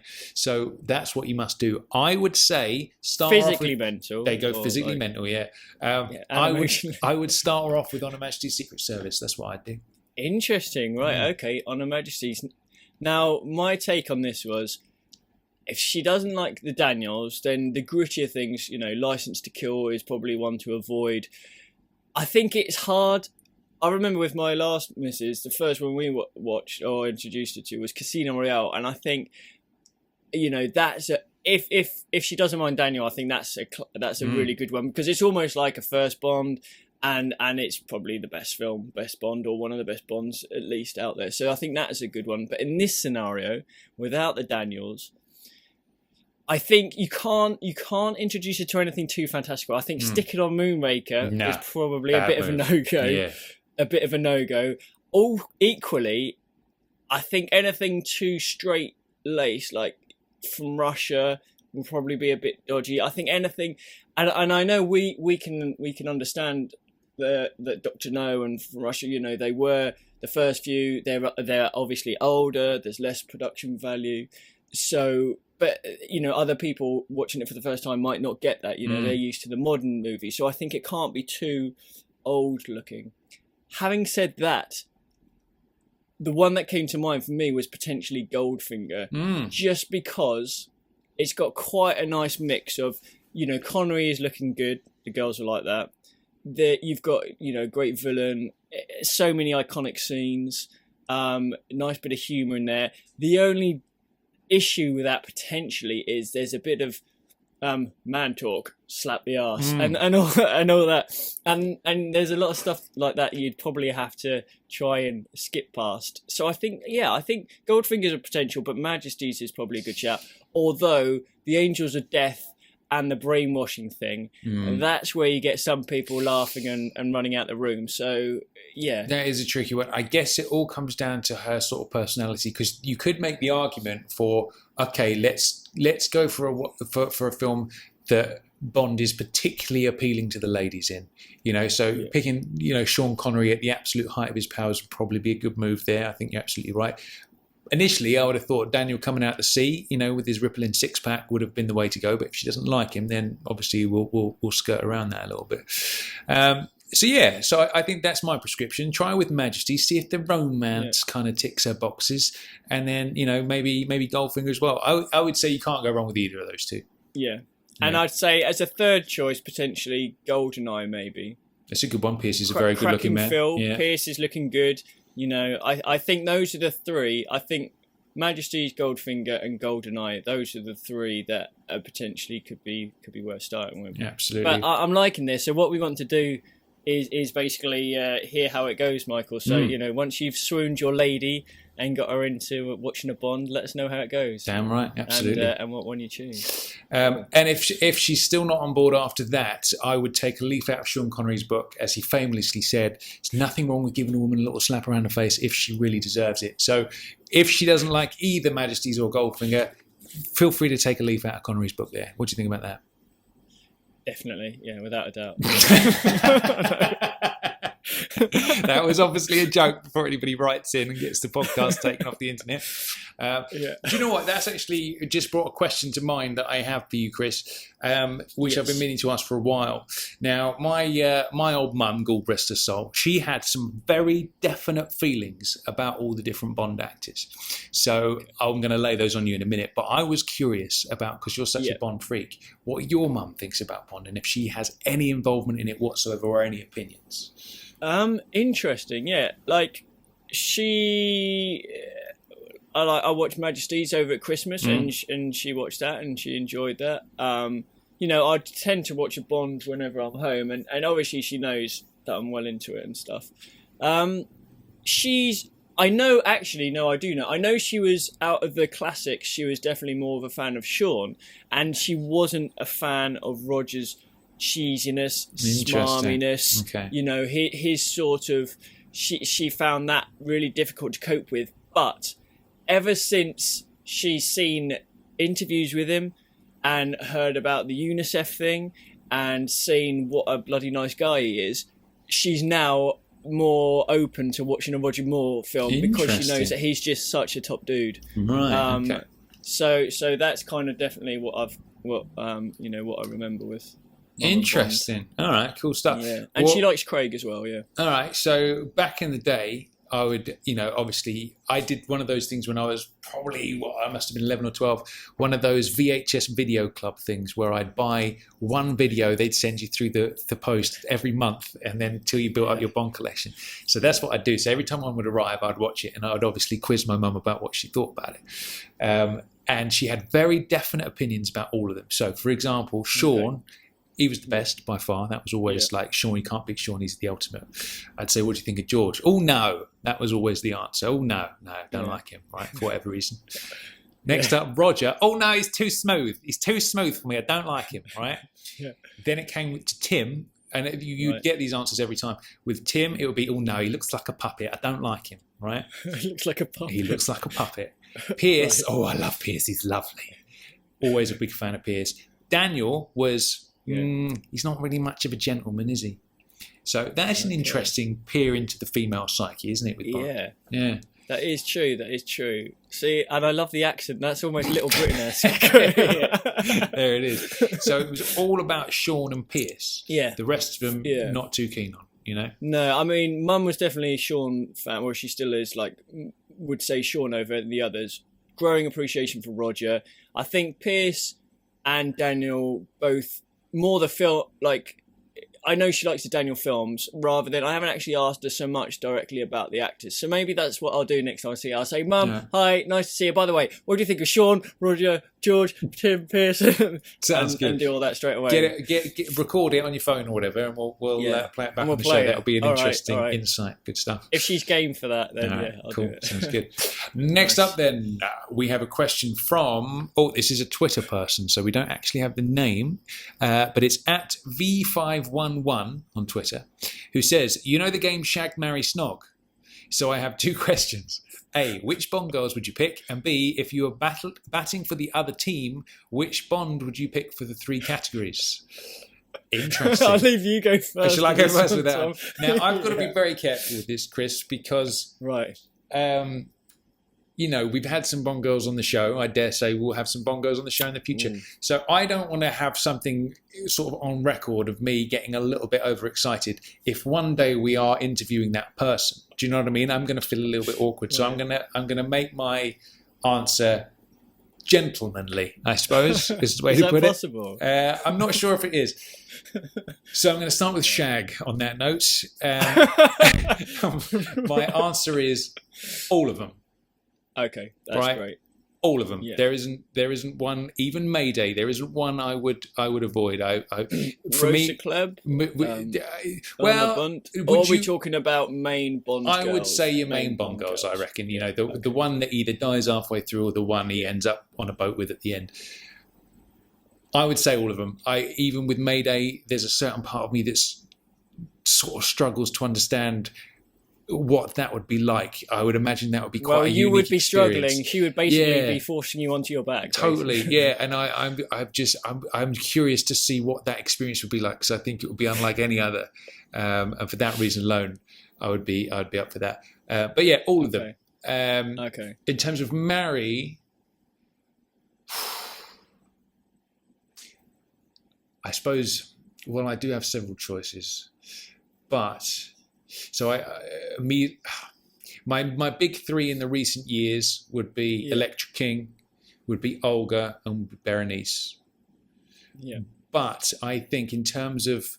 So are you looking at characters, not just physically what they look like, but if you were to actually marry or snog or shag their character as opposed to, the actress or... See, I don't know whether that is what he's asking or whether it's just like, which Bond girls do you fancy? I don't know. So maybe we can look at that through a couple of angles. Right. I think you can't go wrong in terms of longevity. If you're going to marry someone, I'd say you can't go wrong with Solitaire because, I mean, goodness gracious me, that would be an amazing investment, wouldn't it, for the long term? Yeah. It'd be, one man only. Yeah. Happy days. There you go. And in terms of snog, all of them. I don't know if we're playing this game right. How about you? Go on, you got to pick one. Just one snog.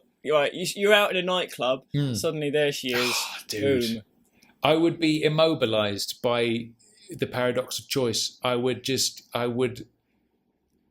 could you possibly choose? I suppose you would go with the one who had the most kissable lips, which I think at this stage for me would be Olga, I think. Oh, she's got good lips. Yeah, she's got a good pair on her. Yeah, definitely. Okay, so there we go. So are you going to do your Bonds or shall I do my... Oh, well, you do your ladies first. Bond girls. I forgot about that. Right, so my Bond girls. Well, I kind of can't trump shagging them all, so I might have to do the same, really. It's a bit, be a hard task, but, got to rise to the challenge. Absolutely. So, very nice. Yeah. Now, I would say, well, let's look at it in terms of marry and snog. Yeah, well, it does depend on if we're talking character or if we're talking looks. If we're doing looks-wise, I mean, Domino's got to be up there. I think she'd be good. Vesper, Olga again, like you're saying. Volpe, a bit partial to that. I don't know. It's hard. It is a super hard question, isn't it? I'd say, in terms of sort of marrying, then I don't know. It's hard. Unless they're standing in front of you, I think we can't answer this until we get them all and standing in front of us with little numbers on their, on their little nothings that they're almost wearing, and we can say, right, number 17, step forward. Yes, and then you'd have to sample either a shag, a snog, or say live with them for a week. Yeah. And then once we've done that, then we can make a intellectual decision about. I think that's a fair statement. Yeah. I can see you've obviously spent some time in Thailand as well. There it is. So if we can arrange that for next week, sorted. Sounds good. All right, good stuff. Okay, great. Excellent first half of the question. Second half, if you're battling for the other team, which Bond would you pick for the three categories? This is a tricky one. Okay, so I would say... I think I'd know, actually. I've got. Oh, yeah, go on, then you go first. You've obviously been thinking about this for a while. I have, long and hard. All right, so if it's shag, marry, and snog, I think it would have to go in the order of Sean Rog Pierce. Interesting. All right. Go on then. Tell me what. No, I'm not going any further. Interesting. Sean Rog Pierce, eh? All right. Yeah. Well, I would say the problem is Sean's a very sexy man. Obviously, I don't think anyone's arguing with that. Problem is Sean is a naturally hairier dude, right? Which I think will be a problem for me. See, I didn't think about the minutiae. Yeah. So I think I would avoid that. I would say that Pierce is obviously quite a naturally hairy geezer as well. So you're basically thinking who gets a back, sack and crack, aren't you? Yeah. So I think probably Daniel would be the safest for the first option. Right. Roger, you're absolutely right, because Roger is a pure gentleman, and if you're going to marry somebody, it's going to be Roger, I think, without a shadow of a doubt. And Snog. I don't know, this is giving me some emotional trauma. You're really thinking about it. Yeah. I'm going to take one for Sheila and say George. Oh, lovely. Yeah. Right, good one. Sheila will be impressed. Yeah, and well, we know what Sheila's answers will be to all three of those. All three. But there we go. There we are. Good Tricky stuff. question. Yeah, absolutely. Goodness gracious me. So that about rounds out all the questions for today. That's all we've got time for. Like we said at the beginning, if yours wasn't answered, don't worry. We'll see if we can throw it into the next mailbag episode that we do in the future. Did you enjoy that today, Chris? I did, yeah, definitely. There's a lot of wide variety of questions, which is always good. I like the ones where we can have a debate going, like the ones about, what if a Bond could do any of the others' films. That was a really good one. And anything that just basically gets us thinking and chatting, basically. So yeah, lots of good questions today. Excellent stuff. Cool. Okie dokie then. So I think it's time we answered our trivia questions of the day, don't you, Chris? It is. And who went first? Was it me or you? I think it was you. I think you claimed it. Yeah. Yes, that's right. Okay, so my Bond trivia question of the day was Mr. Tom Sears. We know in Dr. No that Bond's Beretta was replaced by his PPK because it jammed on him on a previous mission. Can you tell me which film and which scene Bond's trusty Walther PPK also jams on him? Is it Octopussy? What scene are you thinking in Octopussy? I'm thinking, I have a vague memory, because obviously I haven't watched it in a while, of he's got the crimson shirt on, there's the train, it's stopped under the tunnel, and I remember he picks up a gun and he's, I've got that wrong, obviously. No, but maybe, I haven't seen Octopussy for ages, but maybe it does, but I haven't seen Octopussy in a while, but it wasn't the one I was thinking of. If I give you a clue as to the film, I might have seen it extremely recently. You might have seen it extremely recently. I would say that's probably The Spy Who Loved Me then. Yeah. Now, do you remember any scene in Spy where his gun jams? I don't actually. Now, it's very quick. They don't make a big point of it, which I really like. I found that quite interesting, which... Because I'm seeing him shooting Stromberg at the end, and obviously he gets a good few rounds off to take Stromberg out. Yeah, so it's just after that. Yeah, I can't really place it. Go on, let me know. Talk to me. So basically, yeah, exactly. So he's just after shooting Stromberg, and he's in that sort of corridor bit in Atlantis, and Jaws pops out. And as Jaws walks towards him, he shoots once and it deflects off his teeth. And then he goes to shoot him a second time straight afterwards, and it jams. So he has to sort of sort it out, and that gives Jaws a chance to run into one of the little corridors and then come behind him. Yeah, interesting, yeah. Cool. All right, very nice. I thought it's quite, the fact that he changes the Beretta because it jams, but yet his PPK jams, but he still uses it thereafter until he gets to P99. So that's quite an interesting sort of. Interesting. Very nice. Cool stuff. There we go. My trivia question of the day was this one. Mr. Christopher Wright, how much was Honey Rider's shell worth, and where could she get that price for it? Now let me think. I'm gonna play it in my head. Dun, dun, dun. I think I know where it is, and hopefully I've got the right amount. I think I know where she sells it. Is it This one is worth $50 in Miami. 50. You've got it in one, my friend. Good stuff. Excellent work. $50 in Nice. Miami. Excellent. Which you imagine in 1962 money was quite a sizable. Yeah, exactly. I wonder what that would be sort of now, and whether people still fish for shells Yeah. to sell in Miami. Yeah, I wonder. Good stuff. Excellent work. Have you ever thought about finding shells in Thailand and seeing what you can get for those? I've only ever seen little small ones, but I certainly see. haven't thought about it as a business. That's for sure. That's maybe I'll look into that. I imagine it's probably, I mean, even in today's money, $50 for a shell would be pretty. It's worth Not bad. worth a trip down to the seaside, isn't it? But see what there you we can go. bust out. Good stuff. Cool. So next up, then it's time for the Guess the Quote round. Bond. James Bond. Very nice. I'm loving how you're mixing it up lately, man. It's usually it's the rapid fire bond. But in the last couple of episodes, it's like, let's try some new stuff out. I like it. You're mixing up the formula like they did with Daniel came on board. I'm impressed. That's Good stuff. Exactly it. Cheers, man. Excellent. Okay. So I had the quote last time, I believe. And I think you were certainly sniffing in the right area, should Okay. we say. So my quote, I'll say it again for this podcast, is oh my God.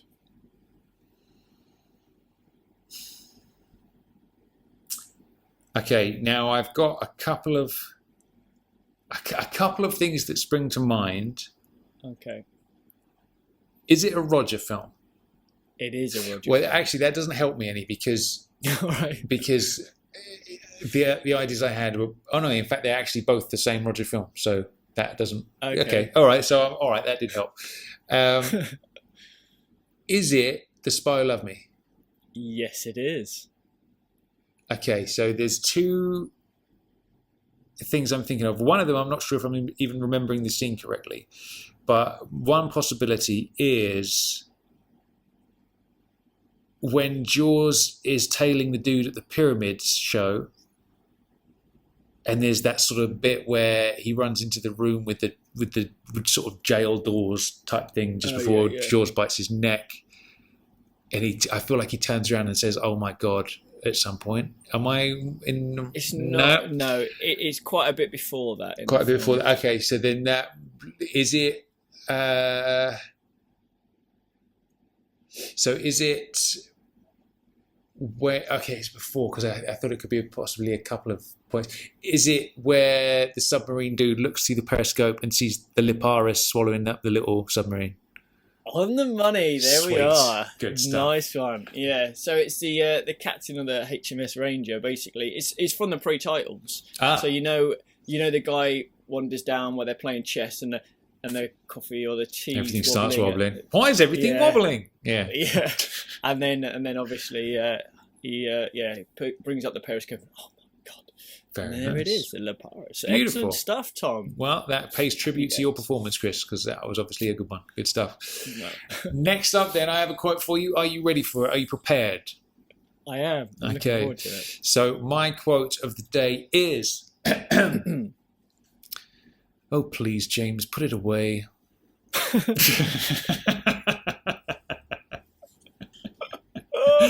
Now, what is that character referring to? It could mean a couple of things, really. That's exactly what came to mind. Just touch it. Go on. Oh, please, James, put it away. How does that feel? Does that feel like a familiar one? Are you on the right track, do you think? I think my mind is clouded by too many innuendo jokes that I can't think straight at the moment. I'll have to have a think about that one, actually. I'll have to have a think about that one. Cool. All right. Good stuff. Excellent. Yeah, good quote, though. Thanks very much. So next up, then, it's time for... Who wrote the score for Live and Let Die? Who played Helga Brandt? How did she die? Who wants to stockpile the water in Bolivia? It's Tommy Trivia. Excellent stuff. So it's time for Tommy Trivia, where we work through the 007 Trivial Pursuit deck week by week. So what have you got for me this week then, Chris? Okay, so let's have a look. Now, is it going to be an easy? Is it going to be difficult? What? Who knows? Who knows? What we're going to start with is cast and characters. Oh, very nice. So, Mr. Tom Sears, can you tell me what actor plays Sir Godfrey Tibbet, who poses as Bond's chauffeur? Oh, fucking hell. I've had a brain fart because I of course I know who it is. You know, it's Mr. Avenger himself. And his name is...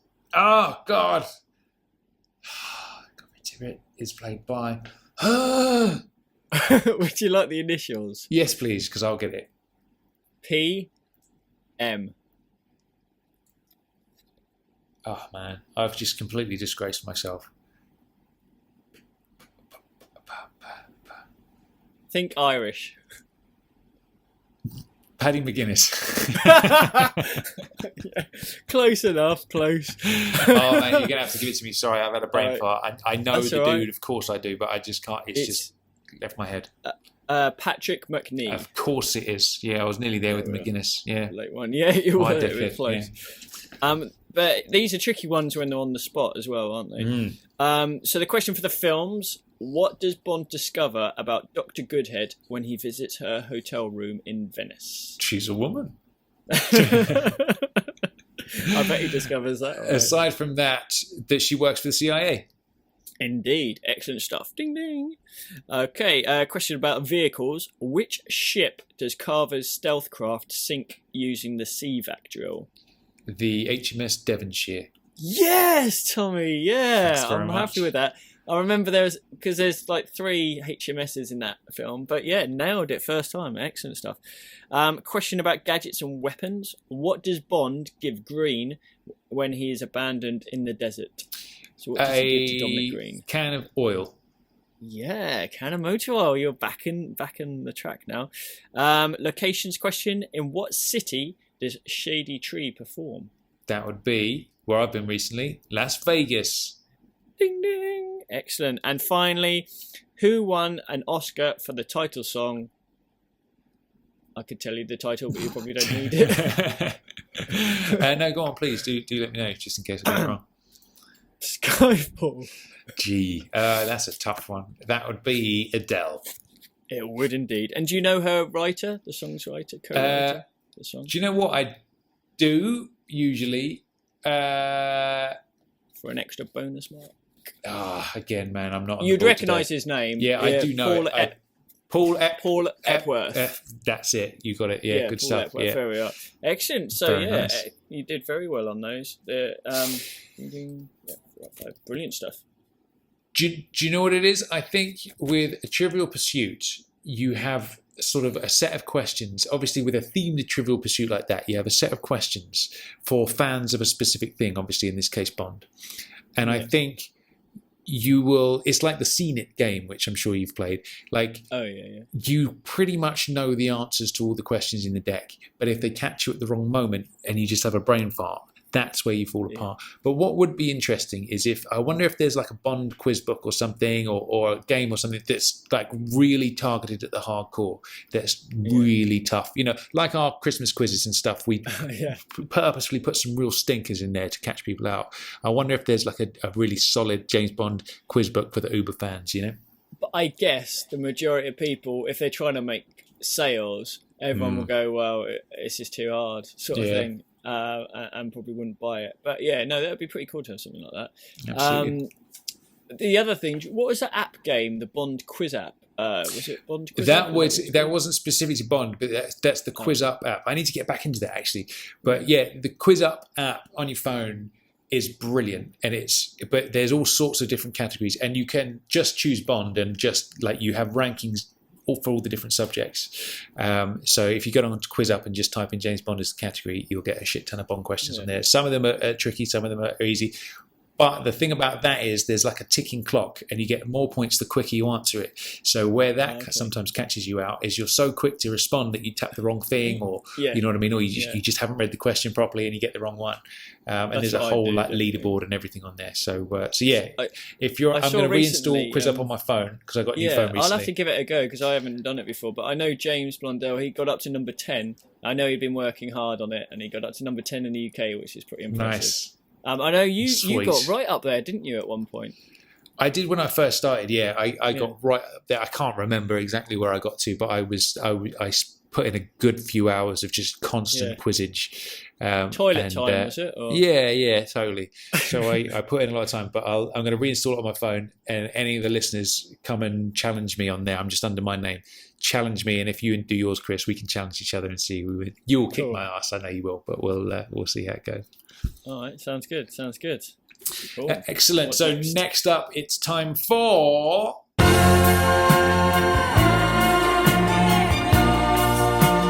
It's the music cue.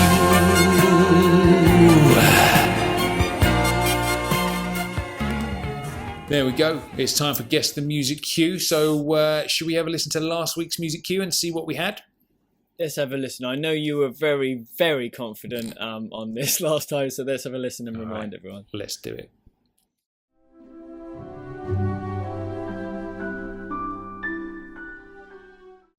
All right, then. There we go. Music cue from last round. Now, what do we think about that one? Still confident? I think you might be. Absolutely, man. I know that straight from the get-go. No questions about it. Would you like to hear my answer?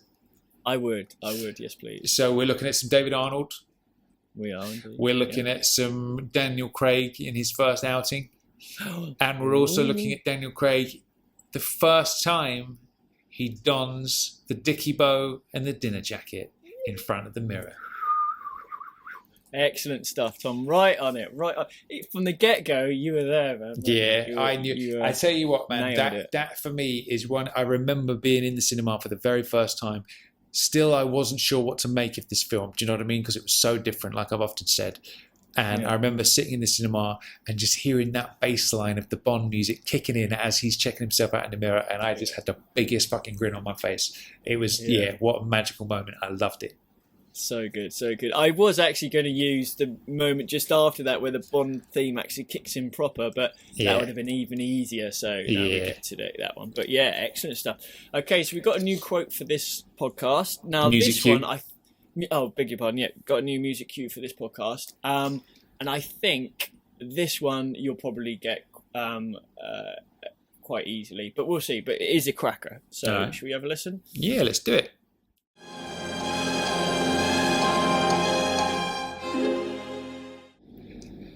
Right, so what do we think about this one then? Right, straight out of the gate, I know exactly what film that's from. But as soon as I heard it, I was like, oh yeah, I know what that is. And then a doubt's crept in my mind, and I think there's two possibilities about what scene that is. Okay. So who's your composer? I'm going to give that some thought. You're not allowed to answer now, are you? I suppose I'm not. No, I've got to wait till next time. But I'm on the right track, I think, just depending on which fork on the road I choose to take. But I've got the film for sure. Okay, but, excellent stuff. As always, anyone that's listening, if you think you know the answer, let us know, Facebook or the website, and you'll find out next time. Good stuff. Okay, next up, it's time for our new little segment, which is, what's the next line? Pew, pew, pew, pew, pew, pew, pew. Very nice. I prefer your pions to mine. I loved it. We traded places this week. It's nice. I like how your earphones fell out your ears as well when you did that. That was cool. So, obviously, as it's sort of self-explanatory, one of us is going to say quote a line from the Bond film. The other one has to perform the following line. So it's a bit like Guess the Quote, but, it's a little bit different. We're just mixing things up a little bit. So, are you ready for me this week? I'm a bit nervous, yeah. Oh, you bloody well should be, I'll tell you. Uh-oh. What's the next line of the week is... Okay. One chance. Where can I find him?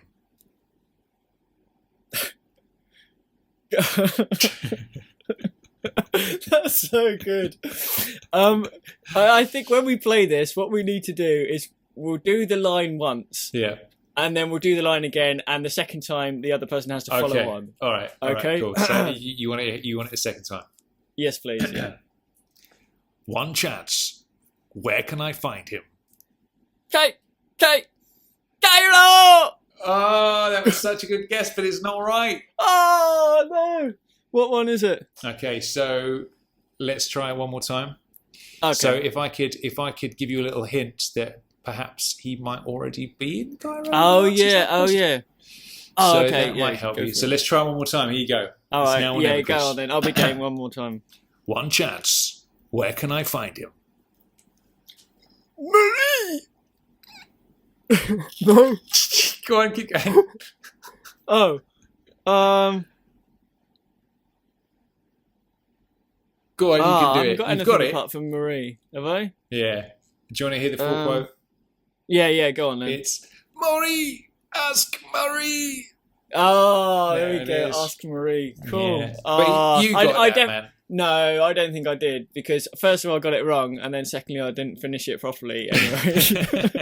So I'm not Fair giving enough. myself that. Cool. I'm All not right, giving good myself stuff. that. I But like cool. that game, though. That's a fun one. Yeah, it's good. It's good. Right, I'll have to bust one out for next time. Good stuff. Cool. So there we are. Excellent. So that about rounds up today's episode of James Bond Radio, the MI6 Mailbag episode number 3. We'll obviously, bang out another one of these in a couple of months or 2 or 3 months' time from now. So that's always good fun. Now, one thing we do want to say as well is with our usual listener quote section or listener trivias or whatever, we just had so many over the months and stuff that they've kind of all just got jumbled up in our inbox. So we're going to kind of draw a line under all of the quotes and stuff we've received for the moment, just so we can get organised with them all again. So we are officially doing a call out for listener quotes. So if you have any in mind you want to send into the show, make sure you call in through the voicemail function on the website. And always, when you do, make sure you always leave 2 messages. The first message will obviously be you posing the quote, and then call straight back with the answer, and then we've got it, and we don't have to chase you up for when we reveal the answer on the show. So absolutely, if you haven't done it yet, call out to listeners who've never sent in a quote, because it'll be good to hear some new voices and new JBR listeners. And of course, even if you're not a new voice and you have called in before, by all means get involved too, because it's always a lot of fun. We like the listener questions, don't we, Tom? The listener quotes. We certainly do. Like that. It's good Absolutely. Laugh. Now, I can't believe this is the end of podcast 99. So what does that mean for the next podcast? It means, Chris, that we've hit the big 100. We're in triple figures. Can you believe it? That's pretty impressive. I'm kind of proud of us, man. In a way, it's like Me 100 too. episodes. That's good going, I think. Yeah, Pretty good absolutely. going, yeah. So I suppose we should do something a little bit special, shouldn't we? Don't you think? What? Do it naked or? Well, we have teased that right from the word go, haven't we? That we'd at some point do the all nude episode of JBR. I think though, what we should do is probably save that for the 200th episode and really bring up some sort of some suspense for that one, because I think everyone's going to enjoy that one. But I think what we should do, should we bring in a special celebrity guest, Chris? I think for 100 episode, that's a good shout. Yeah, that's all right. a good shout. Okay. So okay, anyone in mind? I've got someone in mind. I think I know you're partial to this particular person. What I'll do is I'll get on the old blower, see if they're up for it, and we'll get them involved next time. So we obviously had Alan Tompkins last week, which was really nice, or the week before last, rather, I should say. So we've had someone behind the camera. Let's have somebody who's been in front of the camera for this time. Do you think that'll be a good idea? I'm definitely. All right. I can't wait. Good stuff. All right. Let's do it. So that's our mysterious little thing for next week, or next time rather, the 100th episode of James Bond Radio, with a rather delightful special mystery celebrity guest. I'm very excited. Are you excited? As always, Tom, as always. Beautiful. All right then. Well, until then, James Bond Radio will return. We will probably do a little bit of hint on the social medias in the run up to it. Might even knock together a trailer if we get time. But there we go. So 100 episodes down. Hopefully we'll see you next time. James Bond Radio will return. Until then, I've been Tom Sears. I've been Chris Wright. And we'll be back in 2 weeks with episode 100. Bye. See you next time. Bye.